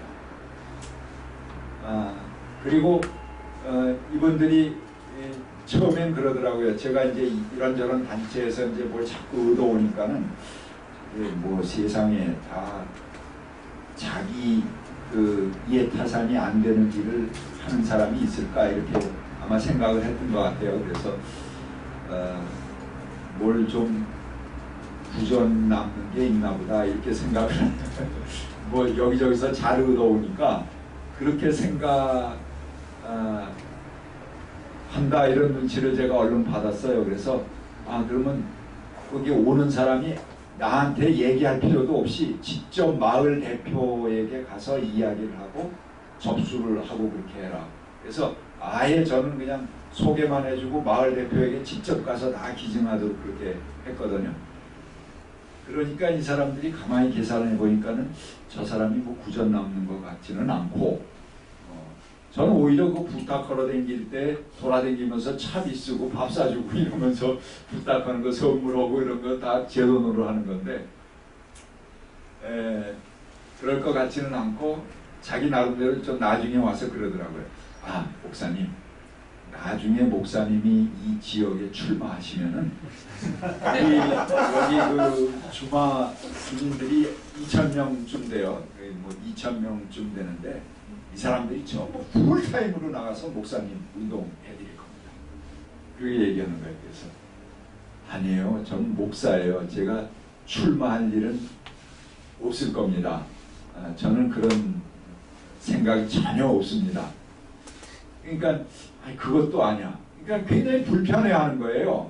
이 자본주의 사회라는 게 뭐 주는 게 있으면은 받는 게 있고 요게 계산이 돼야지 자기가 마음 편하게 행동할 수 있는데 그게 뭐 계산이 안 되는 일을 자꾸 그 목사가 하고 그 교인들이 와서 하거든. 그러니까는 이게 굉장히 불편해하고 당황하는 거죠. 그 단계를 넘어서니까 사람들이 마음을 엽니다. 그러니까 그러면서 그런 얘기를 해요. 목사님 여기 2,000명 주민들이 전부 크리스찬이 됐습니다. 우리는 마음으로 크리스찬들입니다. 근데 교회 오는 사람은 별로 없더라고. 한참 그럴 때 한 10명 정도 그 주민이 우리 교회에 출석을 했어요. 근데 그것도 10명도 큰 거죠. 근데 한 10몇 명 출석하다가 나중에 이제 또 슬슬 빠져나가더라고요. 그래서 결국은 이제 뭐 한두 명 교회에 나오긴 했는데, 그래서 그 나오는 사람, 우리 교회에 출석하는 사람을 대상으로 행정소송을 제가 했습니다. 왜 그러냐면 주민등록법에 보면은 그 지역에 25일 이상 거주하면 주민등록을 주게 돼 있어요. 그런데 자기 땅 아닌 곳에 산다고 해서 주민등록을 몇 년, 거기 십몇 년 살아도 안 주는 거거든요. 이거는 법을 위반한 거다. 이렇게 해갖고 참여연대 변호사의 도움을 받아서 송파구 문정동 송파구를 이제 피고로 해갖고 이제 우리가 행정소송을 한 거죠. 그래서 1심에서 이기고 2심에서 또 송파구에서 항소를 했어요. 2심에서 고법에 가서 이겼어요. 이기게 되니까는 그때 이제 행자부에서 압력이 송파구로 내려왔나 봐요. 더 이상 항소하지 마라. 왜 그러냐? 대법원에서 확정 판결이 나면 전국에 있는 60만 비닐하우스 주민들에게 다 주민등록을 줘야 되는 거예요. 이제 그거는 엄청난 그 뒤에 이제 후속 복지 혜택이라든가 이런 게 따라와야 되니까는 감당이 안 되는 거죠. 그래서 송파구 내에 있는 사람만 주민등록을 줘라 이렇게 된 거예요. 그래서 송파구 내에 있는 2,000명들만 그 전부 주민등록을 받고 그리고 그 항소를 포기했습니다. 송파구가. 그렇게 되니까는 그게 이제 엄청난 사건이 되는 겁니다. 그래서 이 사람들이 주민등록을 얻게 되니까는 투표권이 생기게 되잖아요. 그러니까 송파구 지자체 선거에 투표권을 갖게 돼요. 그러니까 송파구가 무시 못한 거예요. 그 마을에 들어가려면은 마누라는 없어도 장화는 있어야 된다. 이렇게 여름 되면은 그냥 뭐 무릎팍까지 빠지면서 그 내립해 놓은 땅이니까 쑥쑥 빠지면서 들어가던 그런 땅에 쫙 아스팔트를 이 사람들이 깔아주는 거죠. 그 다음에 패밀리 아파트를 이제 그 인근에 있는 아파트 그 매점을 이용해야 되기 때문에 그 축대가 굉장히 높아요. 한 10여 미터 되는 축대를 사다리를 나무로 해놓은 거를 놓고 겨우 올라가서 고속도로 하나를 거쳐갖고, 그러니까 완전 고속도로는 아닌데 고속 질주하는 그런 외곽 도로입니다. 그걸 질주 건너가서 매점을 이용해야 되기 때문에 애들이 매년 한 명씩 죽는 거예요. 노인들이 또 거기서 다치고 병원 가고 해서 계속 신호등 하나 설치해달라는 걸 십몇 년 동안 요구했어요. 근데 그 경찰서 소방서에서 신호등 설치 안 해주는 거죠. 왜 그러냐면 여기 주민이 없는데 주민등록상 어떻게 신호등을 설치해 주느냐. 그러고 안 해줬던 건데 웬걸 뭐 딱 그 주민등록이 딱 되니까는 투표권 가지게 되니까는 바로 신호등 들어오고 그 다음에 뭐 그 사다리 놓고 다닌 데는 육교를 쫙 놔서 이렇게 그 마을까지 통과하게 해주고 우체 배달을 못 받잖아요. 이제 주민등록이 없으니까 그러니까 우체통 다 들어오게 되고 뭐 이미 수도는 들어왔고 뭐 그런 관계로 그 마을이 그냥 확 달라지는 거죠. 그리고 거기에 이제 복지 혜택을 못 받던 분들이 기초생활 수급 대상이 돼갖고 국가로부터 매달 이제 그 수급 대상으로 복지 혜택을 받게 되고 굉장히 달라지게 되는 겁니다. 그래서 제가 그때 만들게 된 개념이 뭐냐면은 여기 써놨습니다만 해방적 선교다 그런 개념입니다. 이게 선교학 사전에도 없는 얘기입니다. 제가 경험으로 만들어낸 얘기예요. 교회가 하는 선교는 교회가 돈을 가진 단체는 아니에요. 오히려 돈은 지방자치단체라든가 국가라든가 또는 뭐 기업이라든가 이런 데가 가지고 있죠. 그러니까 돈 가진 단체가 그걸 쓸 수 있게끔 만들어주면 되는 거예요. 교회는. 그러니까 교회가 우리 주머니를 털어서 우리는 저 선교비로 뭐 30% 씁니다. 뭐 50% 씁니다. 그것도 굉장히 어려운 거죠. 그 교회가 어떻게 30% 50%를 쓴다는 건 사실은 굉장한 그런 건데 저는 그건 시혜적 선교다 이렇게 보는 거죠. 그러니까 교회가 자기 주머니를 털어서 하는 것은 자선적 차원의 선교라면은 그거를 교회가 목표로 해서는 안 된다.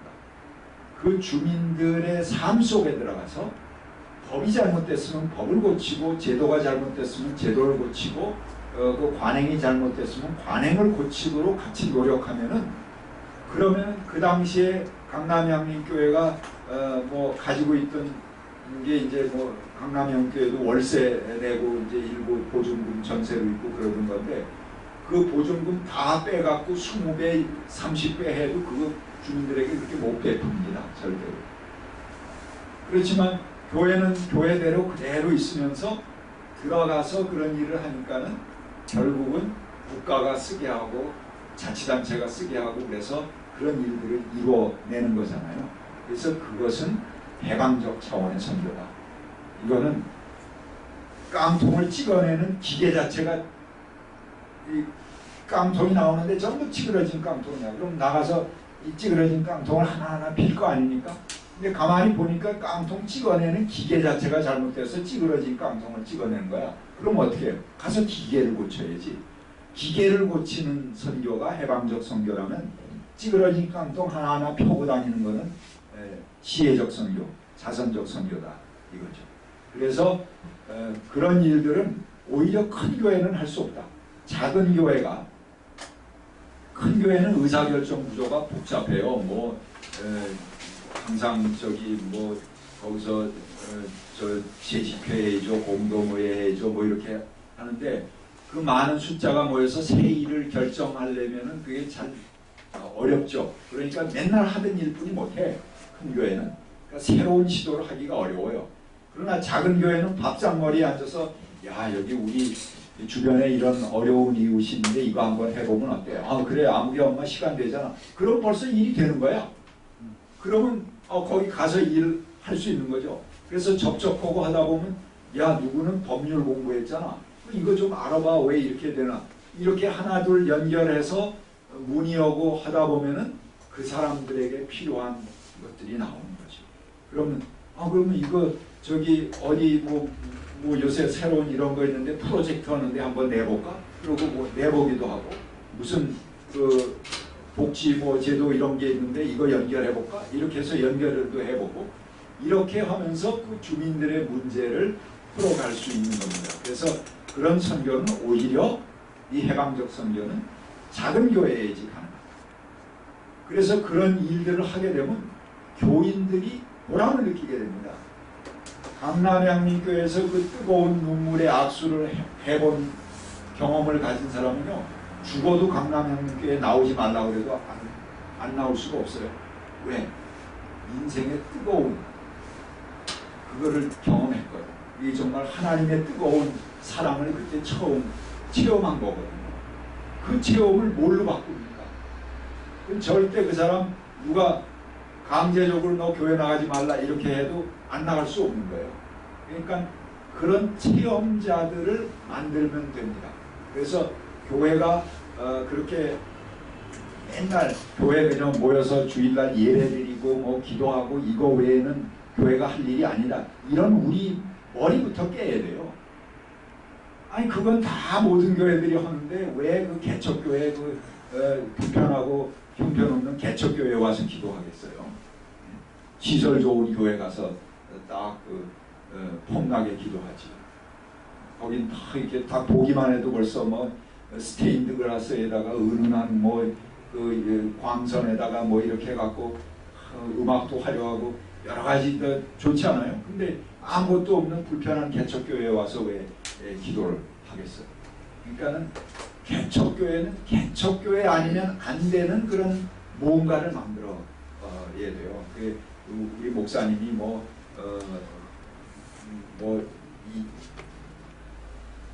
여행하는 거 잘한다.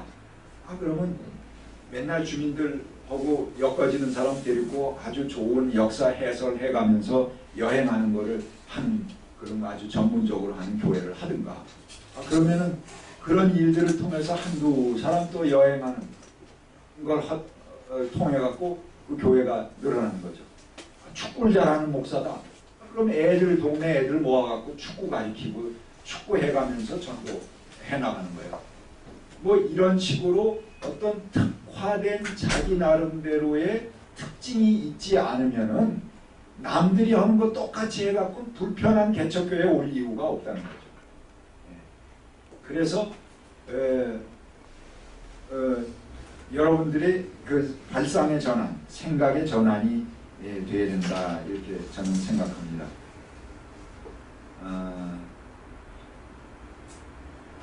그리고 이제 교회가 어느 정도 크게 된 다음에는 이게 똑같이 그 같은 방법으로 하는 게 아니고 분가하는 방법으로 교회를 이제 성장시키는 거죠. 그래서 이제 그런 그 하나의 예로 제가 이제 나가고 그 분가 선교를 한 겁니다. 사실은 요즘 개인이 개척한다는 게 굉장히 어렵습니다. 옛날같이 그냥 교회 뭐 십자가만 꽂아놓으면 막 사람들이 오는 그런 시대가 아니고 절대적으로 기독교 인구가 줄고 있잖아요.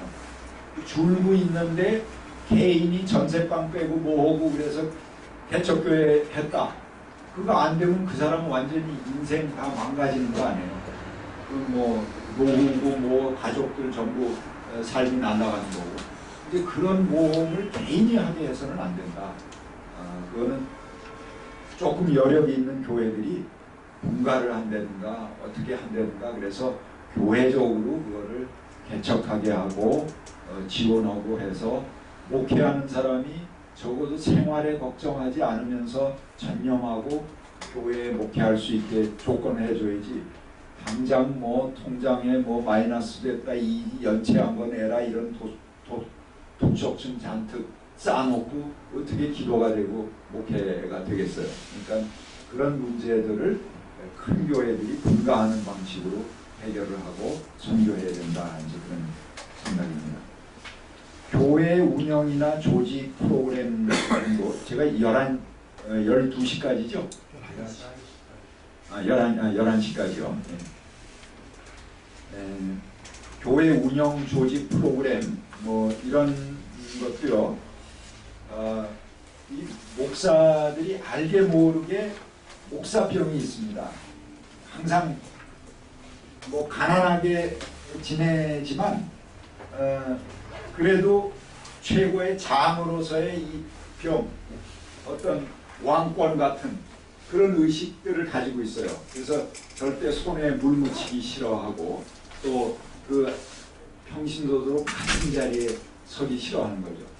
저는 강남 향림교회도 그렇고 들꽃 향림교회도 그렇고 굉장히 빨리 성장한 케이스입니다. 아주 운이 좋게 몇 년 만에 전부 한 100여 명 교인들이 이렇게 되고 성장한 케이스인데도요. 제가 처음에 두 교회 전부 처음에 한 2, 3년 동안은 저 혼자 청소 다 하고 화장실 청소도 다 하고 누구한테 청소하라는 얘기 절대 안 합니다. 왜? 개척교회에 와주는 것만 해도 감사하지 그 사람이 처음부터 개척교회에 와갖고 화장실 청소하려고 교회에 오겠어요? 그건 나중에 그 사람들이 주인의식이 생겨갖고 자발적으로 하면 하는 거지. 그러니까 말없이 계속 청소합니다. 그러면 이제 교회에 왔다 갔다 하던 사람이 어느 사람이 눈에 띄겠죠. 교회 가보니까 목사님이 화장실 청소하시더라. 나중에 이제 그런 얘기를 한두 사람이 이렇게 이야기하게 됩니다. 그래? 그러면 이게 그 화장실 청소하고 청소하는 거 정도는 우리가 해야 되는 거 아니야? 이런 얘기를 해서 자기들이 청소하자 이런 얘기 나오는 게 한 3년 걸리고요. 그러니까 그 전에는 저 혼자 말없이 다 하는 거죠.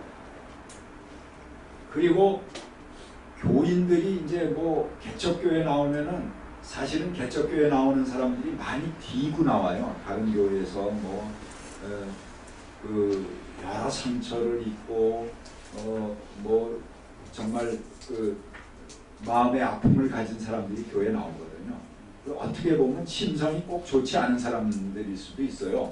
그 교회에서 순종적이고 잘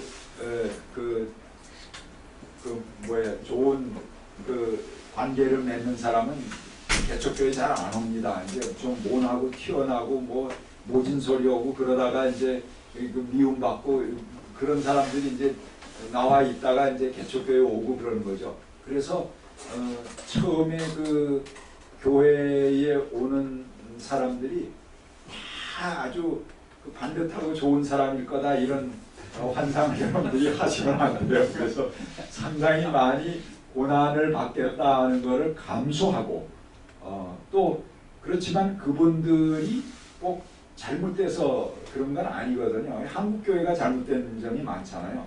처음에 교회 와갖고 너무 남의 교회 욕하고 말이야 어느 목사놈이 어떻고 뭐 이런 사람은 상당히 경계해야 됩니다. 그 사람이 나중에 그 욕하는 그대로 그 목사 또 욕을 하기가 굉장히 쉬워요. 그래서 그런 상처를 가지고 있는 사람들이기 때문에 교회에 와서 조금 마음이 열리면은 요구가 많아요. 우리 교회 이런 것도 합시다. 저런 것도 합시다. 뭐 다른 교회들 이런 게 한국 교회가 이런데 뭐 우리 이런 거 합시다. 뭐 이런 얘기도 많이 하고요. 근데 그런 얘기를 하기 시작하면 여러분 굉장히 성공한 거라 이렇게 생각하시면 됩니다. 왜? 마음이 열린 거거든. 마음이 열리기 전엔 그거 안 합니다. 방관하죠. 그냥 싹 있다가 하고 싹 있다가 하고 그러죠. 근데 뭐 이거 하자 저거 하자 얘기하면은 이게 마음이 열리기 시작합니다. 그럼 여러분들이 기뻐하시면 됩니다. 더러는 그게 목사에 대한 비판이 될 수도 있어요. 그렇지만 그 비판을 듣게 내놓는다는 것은 굉장히 마음이 열린 거거든요. 그 사람들 자체가 굉장히 비판적인 사람들입니다. 그러니까는 그 비판을 당신이 듣게끔 내놓는다. 이거는 굉장히 애정을 가지고 있다는 그런 표시입니다. 그러니까 그 비판이 나오거나 제안이 나오면은 얼마나 감사해요, 목사가. 교회에 대해서 이걸 하자고 얘기를 하는데 아무것도 하자고 그런 사람이 없을 때 절망이지. 그리고 그런 의견이 없을 때 절망인데 이 사람이 뭘 하자고 얘기를 하잖아요. 그러면 한마디 한 털도 1.1핵도 사실은 그건 흘리면 안 됩니다. 어떻게 하면 저 사람의 말을 존중해서 그걸 이룰 수 있을까를 굉장히 기도하면서 노력해요. 그래서 그 다음에 반드시 레슨을 주고 당신이 한 그 얘기에 대해서 내가 굉장히 고민해보고 기도해봤는데 그거는 이렇게 하면 될 것 같습니다. 이런 뭐 어떤 당장 할 수 없으면 미래의 청사진을 제시해 줍니다. 이렇게 해서 그 사람이 소통한다 이런 걸 느끼게 해줘야 돼요. 그리고 그런 제안들이 있으면은 그런 제안들을 얼른 엮어서 교회 프로그램으로 만드는 게 가능한 거예요. 그럼 몇 사람 가능하다. 그럼 교회 프로그램을 만들고 필요하면 부서를 만들고 예산도 우리는 딱 이렇게 고정되어 있지 않아요. 연말 되면 형식적으로라도 뭐 교회 예산이 크지 않으니까 뭐 별건 아니지만 각 부서에서 내년도 계획 내라. 그리고 예산 계획도 내라. 이렇게 합니다. 그러면 이제 교회 생활에 이 민주적 훈련이 안 된 사람들이 굉장히 당황하죠.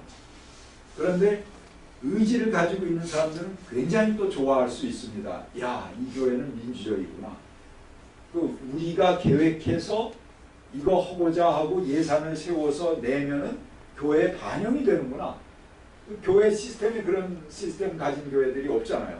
근데 연말에 꼭 그런 걸 합니다. 그러면은 자기들이 교회 행사나 교회 일에 대해서 책임감을 갖게 돼요. 왜?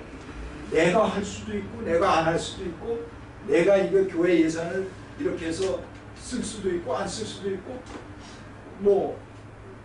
사실은 그거 하는 사람들이 교회 예산을 100을 받는다 그러면 자기 주머니에서 또 100 냅니다. 이렇게 해서 그거 하죠. 개척교회에서.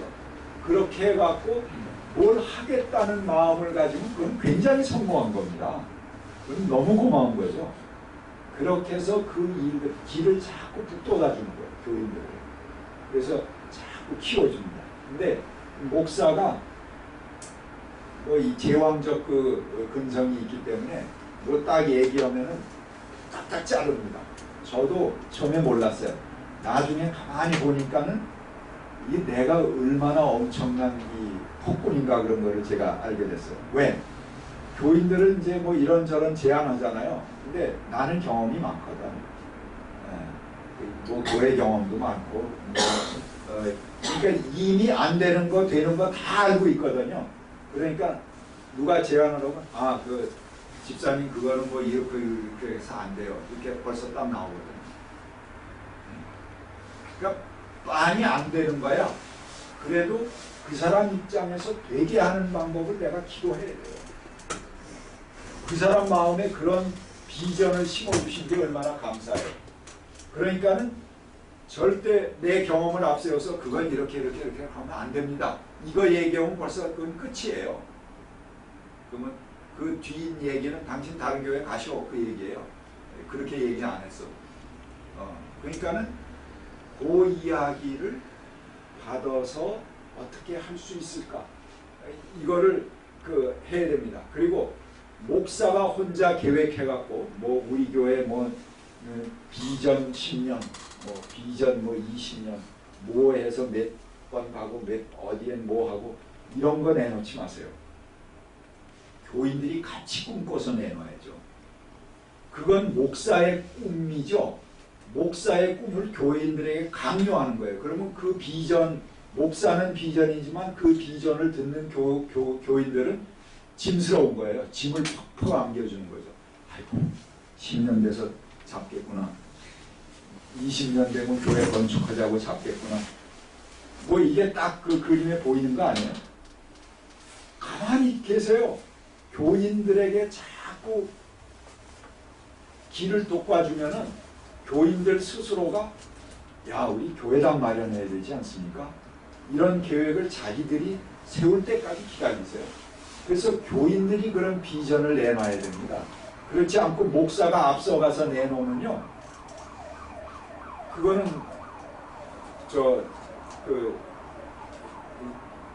전부 노예로 만드는 거예요. 내 노예로 만드는 거죠. 그렇게 하지 말고 교인들을 주인으로 삼고 그 사람들이 스스로 의견을 낼 수 있게. 그리고 그 낸 의견을 통해서 교회가 운영되고 돌아가고. 뭘 해보자 그러면은 그게 안 되던 일이라도 그렇게 얘기하는 사람이 2사람 있으면 되는 거예요. 그러면 그렇게 해보세요. 그러고 그 2사람으로 부서를 만들어줘. 그리고 교회에서 뭐 조금 가능하면 성이라도 표시하고 예산도 주고 밥이라도 사주고 그 일을 하는데 보탬되라고 그러고 금일봉도 주고 이렇게 하면서 자꾸 그 일을 북돋아 주면요, 교회 기가 삽니다. 그러면 교인들이 주일날 와서 눈동자가 달라져요. 그리고 그러니까 목사만 신앙이 있는 게 아니거든. 교인들 다 평생 자기가 주님께 모든 걸 다 바치겠다고 헌신하는 사람들이에요. 그러니까 그 헌신을 목사가 사실은 가로막고 있는 거예요. 너희 헌신은 헌신이 아니고 내 헌신이 헌신이야. 그러면서 다 그 길을 막고 있는 거거든요. 그래서 교인들이 요구하는 그런 그 비전들, 그들이 제시한 것을 다 들어서 소통하게 하는 게 굉장히 중요하다. 그런 민주적인 운영, 그것이 중요하다 이렇게 생각이 됩니다. 그 다음에 제가 조금 교회 개척할 때 여러분들 장소가 굉장히 중요합니다. 그래서 저 프로젝트를 한번 해주시죠. 장소가 당신 교회 어디 개척했어? 그랬을 때 뭐 어디에서 몇 번째 집에서 3번째 골목으로 들어가고 100m 좌우에서 뭐 이렇게 얘기하면 벌써 어디에서 몇 쪽 골목으로 들어갔을 때 설명할 때 벌써 내가 틀렸구나 저 교회 가기는 이렇게 생각하고 안 들어요. 그러니까 교회 개척할 때 아주 설명하기 쉬운 장소. 누구나 다 아는 그 한전 건물 옆이야. 오른쪽 옆이야. 이렇게 딱 얘기하고 무슨 지하철 몇 번 출구 나오면 거기 있어. 이렇게 하든가. 이렇게 한마디로 딱 설명이 가능한 데래야지 처음 가는 교회를 찾아갈까 말까 하는 거지. 어디에서 몇 번 100m 가고 오른쪽으로 100m 가고 뭐 어쩌게 이렇게 하면은 그거는 벌써 틀린 겁니다. 그러니까는 그 교회를 선정하는 위치 아주 설명하기 좋은 거. 그리고 교회 인테리어를 할 때 어떻게 해야 되는가? 굉장히 여러분 자신이 거기 머물고 싶은 공간이 되게 해야 돼요. 그래서 그런 공간을 공부하시려면 커피숍이나 카페를 가보세요. 그러면 거기는 사람들이 편안하게 앉아서 이야기할 수 있는 그 요소들이 다 그 안에 있습니다. 그러니까 거기서 공부를 하세요. 그리고 커피숍이나 카페 같은 분위기가 나는 교회로 인테리어를 하면 됩니다. 그렇게 하려면요, 색깔이 전부 통일돼야 돼요. 한 가지 색으로 색조가 통일돼야지 편안함을 갖습니다. 시뻘건 카페트 깔고, 그 다음에 그 교회 하면 전부 시뻘건 카페트를 왜 이렇게 깔지? 중국집도 아닌데. 그러면 색깔부터가 벌써 아우성을 치는 거예요. 그러면 기도할 분위기가 안 나는 거예요. 여러분 시끄러운 팝송 틀어놓고 기도하라고 그러면 잘 안 돼. 저희 젊은이들은 오히려 다 잘 될지 몰라요. 그런데 그 눈으로 보는 것도 마찬가지입니다. 눈으로 보는 시선이 아주 쫙 정갈하고 하나로 통일되어 있어야지, 그 다음 단순해야지 그 기도할 분위기가 나는 거죠. 여러분, 이 앞에 이런 곳을 앞으로 해놓고 여기 보고 기도해라 그러면 우리 기도할 맛이 나겠어요? 그거 안 되는 겁니다. 그 시각도 굉장히 중요한 겁니다. 그래서 딱 봤을 때 내가 무릎을 딱 꿇고 기도하고 싶다, 이런 마음이 들게. 인간이 종교심이 있어요. 교회당 안에 우리 십자가 있고 이렇게 조그만 교회당 있는데 들어와서 기도하는 사람들이 전부 십자가를 보고 앉아서 기도하지, 그 뒤에 화장실 있는 쪽을 향해 앉아서 기도하는 사람 내가 하나도 못 봤어요. 이게 뭐냐면 인간에게 가지고 있는 종교심이거든요. 그러니까는 뭔가 보고 기도할 수 있는 그런 분위기를 만들어줘야 돼요. 여기도 하나의, 이건 뭐 교육관이니까 이렇게 해놨겠지만 이런 분위기 속에서는 기도할 맛이 안 나요. 그러니까 쫙 앞이 정돈되어 있고 그 인테리어 자체가 쫙 편안한 그런 인테리어를 하는 게 중요합니다. 작은 교회가 장의자 갖다 놓지 마세요. 큰 교회에서 공짜로 준다고 그래도 절대로 들여놓지 마세요. 아니, 열대평 되는 교회에서 장의자는 뻗쳐놓고 그 다음에 공간이 없어서 또 뭐 밥 먹을 때는 장의자 옆으로 밀어놓고 그 사이에도 주저앉아서 밥 먹고 그 뭐 하는 짓이에요. 장의자가 그 교회 공간 다 차지하고. 그렇게 하지 말고 하나하나씩 그냥 이렇게 마루식으로 해놓고 방석으로 앉으면은 사실은 동그랗게도 않고 네모나게도 않고 뭐 그게 제일 편해요. 근데 좀 불편한 분들이 있죠. 허리 불편한 분들, 또는 치마 입은 분들, 그런 분들을 위해서 뒤에 조금 의자를 배려한다든가 이런 그 실내 공간 배치하는 그런 안목이 좀 필요합니다. 그리고 의자 이렇게 마루식으로 그냥 바닥에 앉는 거 안 하려면은 개인 의자를 해갖고 이렇게 쌓아놓고 동그랗게도 앉고 그 다음에 이렇게 예배식으로도 앉고 뭐 변형 가능하게 그렇게 운영하는 게 훨씬 공간 활용을 하는데 좋습니다. 제가 그동안 그 교회를 이제 강남향림교회하고 들꽃향림교회하고 또 강남향림교회도 몇 번 이제 이전을 하면서 이렇게 인테리어하고 그런 것들 되게 있는 사진은 좀 한번 모아봤어요. 한번 여러분 보시고 교회 안의 분위기, 인테리어 이런 걸 한번 느껴보시기 바랍니다. 다음에 요거 이제 그 강남향림교회 그 인테리어 해놓은 겁니다. 이거 전부 한국적인 그런 분위기로 제가 디자인해서 짠 강대상입니다. 그리고 이건 색깔마다 바뀌고요. 이것도 성찬상인데 옛날 선비상 비슷하게 이렇게 양쪽에 딱 들린 선비상으로 성찬상을 했습니다. 십자가도 이렇게 통나무 십자가를 딱 해서 교회 정면에 달아놨어요. 그러니까는 이 통나무 자체가 이제 딱 들어오면 작은 교회지만 큰 통나무 자체가 이렇게 딱 이렇게 따로 이게 벽에 붙여 있는 게 아니고 해서 이동할 수 있게 이렇게 해놓은 밑에 이제 발을 다루는 그 통나무 십자가가 딱 돌출해 있으니까는 딱 그 십자가 앞에 기도하고 싶은 그런 생각이 듭니다. 그 다음에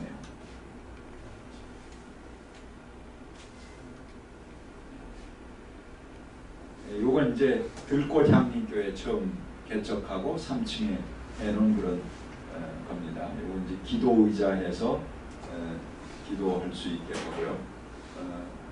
그러니까 요 공간이 전부 25평뿐이 안 되는 공간이에요. 그렇지만 굉장히 깔끔하고 수도원 같은 분위기가 나고 누구든지 가서 기도하고 싶잖아요. 요 공간 정도 될 거예요. 요 공간 정도 되는 건데 지금 이런 분위기하고 이런 분위기하고는 굉장히 다르죠. 그러니까 뭔가 작은 모임이라도 여기서 하고 싶고 좀 기도하고 싶고 그런 분위기가 딱 나지 않습니까? 이해가 이렇게 둥그렇게 된 겁니까? 예, 둥글게 이렇게 오히려 했습니다. 왜냐면 이런 각이 팍팍 서 있고 이런 식으로 돼 있으면 이게 아무리 모양을 내도 이거 모양 낼 수 없잖아요. 그러니까 여기다가 비니어판 문을 해서 이렇게 인테리어를 한 겁니다. 이렇게 둥글게 뚫려서 막고 그 뒤에 공간은 교회 창고로 쓰고. 여기 문이 있잖아요. 이리로 들어가면은 이게 다 창고입니다. 그래서 지저분한 건 다 거기다 감추고 그 안에는 항상 이렇게 깔끔하게 싹 돼 있어요. 이쪽 라운드 뒤에도 창고가 있고 이쪽 문이 있잖아요. 이쪽 뒤에도 창고가 있습니다. 들어가면. 그래서 지저분한 건 다 거기다 감추고 언제나 교회는 이렇게 깔끔하게 그렇게 된 겁니다. 그 다음에 요건 이제 강남향림교회 첫 그 교회당을 마련한 그 곳의 장소입니다. 근데 여기도 보면은 이 빨간 카펫도 안 했죠. 이 교회 분위기에 맞춰서 여긴 전부 이 그린 톤으로 쭉 이렇게 교회당이 되어 있습니다. 그 다음에요. 이것도 이제 강남향림교회 그 모습입니다. 이거는 이제 제가 미국 가서 이건 그 본 건데요. 교회당 딱 앞에 들어가니까는 그 뒤가 참 이렇게 녹지예요. 그리고 이 아치가 되어 있고 이게 강단입니다. 그러니까 참 멋있죠. 이건 그냥 여러분들에게 참고로 했습니다. 다음에 이것도 이제 강남향림교회 그 무슨 예배할 때인데요. 이게 보는 시각이 굉장히 중요한 거거든요. 경건성이라는 것이 나올 때에는 그래서 무슨 절길 때 기도할 때 이렇게 여기 앞에 도자기로 이렇게 해서 안에서 불이 나오는 거예요. 그리고 초를 켜놓고 그 다음에 예배를 한다. 그러면 이 초 하나 자체로 굉장히 경건한 마음을 갖는 겁니다. 그리고 사람들이 뭔가 특별한 예배다 이렇게 생각을 하고 기도할 수 있는 그런 마음 준비를 갖는 거죠. 그래서 이런 그 다음 얘기로 성찬식도요. 도자기로 이렇게 만들었습니다. 성찬 하고 이거 이제 우리 빵입니다. 우리 그 떡인데요. 쑥떡하고 뭐 이렇게 넣어서 이렇게 하고 성찬식을 하는 겁니다. 그 다음에 이것도 이제 그 강남향 때 아까 그 통나무 십자가 해놓은 그쪽 분위기고요. 요건 이제 요건 이제 미국 가서 한 건데 이 사람들은 이제 미술이 굉장히 발달해 있어요. 여기 이 배너를 제가 보시라고. 요런 그 배너들을 이 사람들은 이제 여신도들이 그 뭐라 그러냐 퀼트 해갖고 절기마다 이런 걸 자기들이 하나씩 작품을 만들어서 여기다 겁니다. 그러니까는 딱 이 퀼트 작품이 이렇게 앞에 교회에 딱 달렸으니까는 굉장히 그게 경건하잖아요.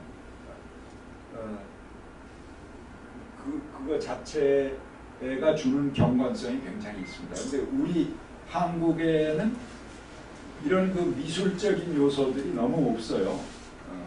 그래서 그런 것들을 많이 도입할 필요가 있습니다. 큰 교회들도 거의 뭐 이런 배너 같은 거 잘 안 쓰죠. 아주 천편일률적이잖아요. 근데 이걸 이 사람들은 매년 여신도들이 이렇게 작업을 해서 퀼트 작품을 해갖고 갖다가 겁니다. 그러니까 굉장히 그게 아름답고 경건하더라고요. 그 다음 이건 이제 그 스테인드 글라스인데요. 스테인드 글라스가 또 주는 어떤 경건미 같은 거 그런 것들이 있습니다. 이게 이제 그 아까 그 뒤에 탁 정원이 보이는 교회의 앞입니다. 여기서 제가 하모니카 연주를 했습니다. 이거 이제 강남향림교회 창립할 때 예배인데 안병무 선생님이시죠. 요게 이제 십자가 있고 그 뒤에는 한지로 이렇게 문을 했습니다. 그래서 자연 채광이 여기도 이렇게 뒤를 막았어요. 아까 이런 거 정리한 것처럼 배경을 정리하고 그 다음에 했는데 그 가운데 이제 자연 채광이 들어오는 곳에 한지 문을 세로로 해놓고 자연 채광이 거기 비치고 밤에는 자연 채광이 안 되잖아요. 그래서 밤에는 그 뒤에다가 이 한지 뒤에다가 형광등을 켭니다. 그래서 그 불을 켜면은 한지를 통해서 쫙 이렇게 불이 들어오는 앞에 십자가가 딱 그 서 있는 게 쫙 보면 벌써 이렇게 딱 무릎 꿇고 기도하고 싶어집니다. 그다음에 요게 이제 그 한지 문 앞에 있는 십자가고요. 카페트 바닥도 전에 보세요. 이렇게 그 베지색 톤으로 해서 교회 이렇게 색깔을 전부 여기는 옐로 톤으로 통일한 겁니다. 그러니까 약간 베지색 톤으로 전부 교회 모든 색깔을 통일했어요. 그래서 그거 색깔 하나만 다 통일시켜놔도 굉장히 경건한 맛이 납니다. 근데 뭐 의자는 뭐 시커멓고 여기 바닥은 빨갛고 뭐 벽지는 하얀 거고 이렇게 하면요 막 서로 아우성을 치기 때문에 딱 앉아 있으면 굉장히 산만하고 마음이 찢어져요. 보는 것은 막 찢어지는 그런 그 장터 같은 분위기를 만들어 놓고 거기서 뭐 기도하라고 그러고 뭐 침묵하라고 그러고 그러면 안 되겠죠. 그러니까는 시각적인 게 굉장히 중요합니다. 그 다음에 이거는 이제 들꽃 향림교회 아까 저 바닥에 앉는 그런 예배당이 이제 꽉 차서 사람들이 많아갖고 그 밑에 지하 공간을 예배당으로 확장해서 얻었습니다. 그래서 그 지하 공간을 저희가 이제 분위기를 맞춘 거예요. 여기 이제 의자로 이렇게 앉을 수 있겠는데 요거 학원 의자예요. 이렇게 그 학원에서 그 버리는 의자 이런 거예요. 이런 것보다 이건 훨씬 고급인데 이렇게 나무 판자로 된 의자 있잖아요.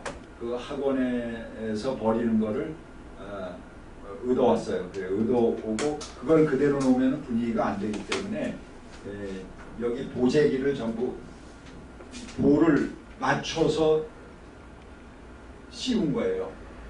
의자에 이렇게 여기 학원 의자잖아요. 이렇게 파이프 나오고 거기다가 이 볼을 해갖고 뒤에다가 이렇게 성경 같은 것도 넣을 수 있게끔 주머니까지 해갖고 이렇게 씌운 거죠. 그리고 이 앞에 의자 얘도 방석을 해서 쿠션을 해갖고 씌운 거고. 그러니까는 학원 의자 같은 분위기가 안 나죠. 이것도 이제 들꽃 향림교회 아래로 지하로 내려간 교회당 앞에 이제 분위기입니다. 이것도 이제 창립 4주년 기념. 이건 이제 3층 예배당에서 아까 처음에 했던 그 공간입니다. 지금은 이제 우리 교육관하고 식당으로 쓰고 있고. 십자가도 이렇게 한국 선비들이 하던 편지 띄우는 그런 겁니다. 그것을 가지고 이렇게 개조해서 십자가를 한국식 십자가를 만든 거죠.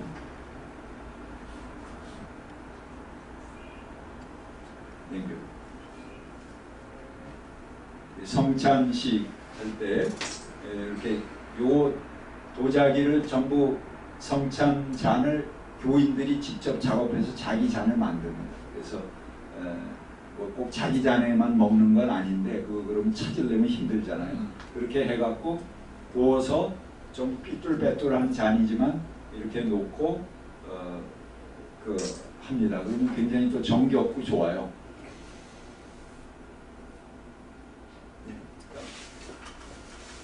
이것도 이제 지하의 공간. 이렇게 형광등도 이렇게 형광등이 바로 나오면은 상당히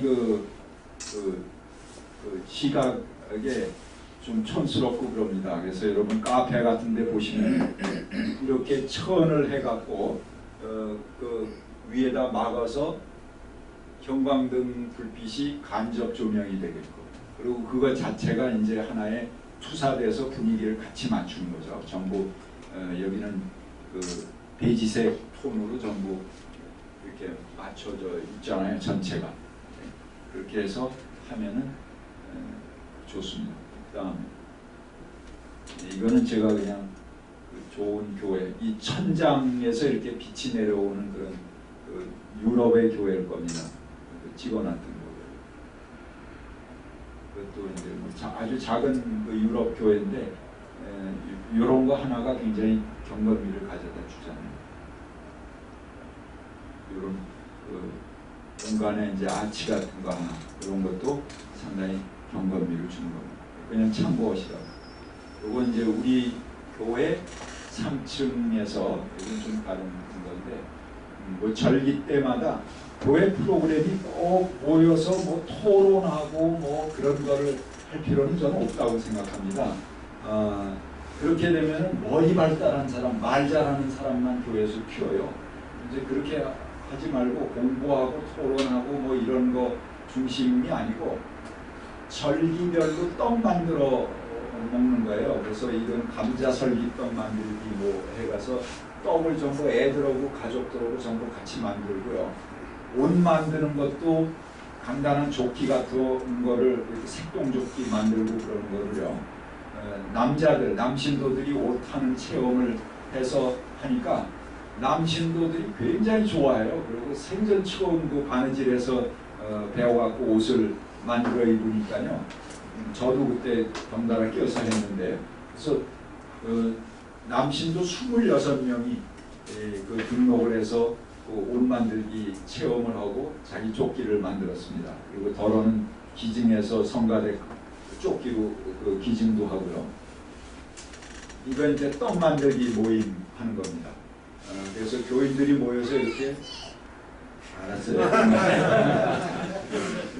교인들이 이렇게 떡 만들기 행사하고 그러면은 권사님들이나 뭐 이렇게 뒤에 연세 드신 분들은 막 이런 기회에 맨날 뒤따라만 갔는데 앞장서 갈 수 있고 이렇게 그러니까 굉장히 좋아합니다. 그리고 이런 절기 행사를 해서 우리 떡 만드는 방법, 뭐 된장 만들기, 뭐 간장 만들기, 당국이 뭐 옷 만들기, 무슨 또 성탄절 때 애들 선물을 직접 부모가 만들어주기. 그래서 부모들끼리 모여서 자기 애 성탄절 선물을 만들어주는 거예요. 그런 모임. 이런 걸 통해서 교회가 이런저런 모임들 굉장히 다양하게 할 수 있고요. 그런 모임을 통해서 공동체가 살아나는 겁니다. 꼭 틀로 정해져 있는 무슨 뭐 교회 행사 이런 거 여러분들이 얽매일 필요가 없어요. 그러면 이런 다양한 모임을 통해서 부모들이 애들을 생각하면서 성탄 선물을 몇 주 동안 몰래 만들었다가 성탄절날 산타 할 때 다 그걸 꺼서 아버지가 만든 선물을 주면은 애들은 사실 사준 걸 더 좋아해. 그렇지만 부모들은 굉장히 그게 감격스러운 거예요. 자기가. 그리고 애들도 쓰면서 기억에 남는 거예요. 사준 선물은 금방 잊어버리지만 아빠가 만들어준 선물은 그건 보물처럼 또 생각하게 되고 그렇게 해서 그런 행사를 통해서 교회 공동체와 가정 공동체가 복원될 수 있게끔 이렇게 해주고 하는 그 공동체 활동들이 굉장히 필요합니다. 그다음 이건 아까처럼 이상 마치겠습니다.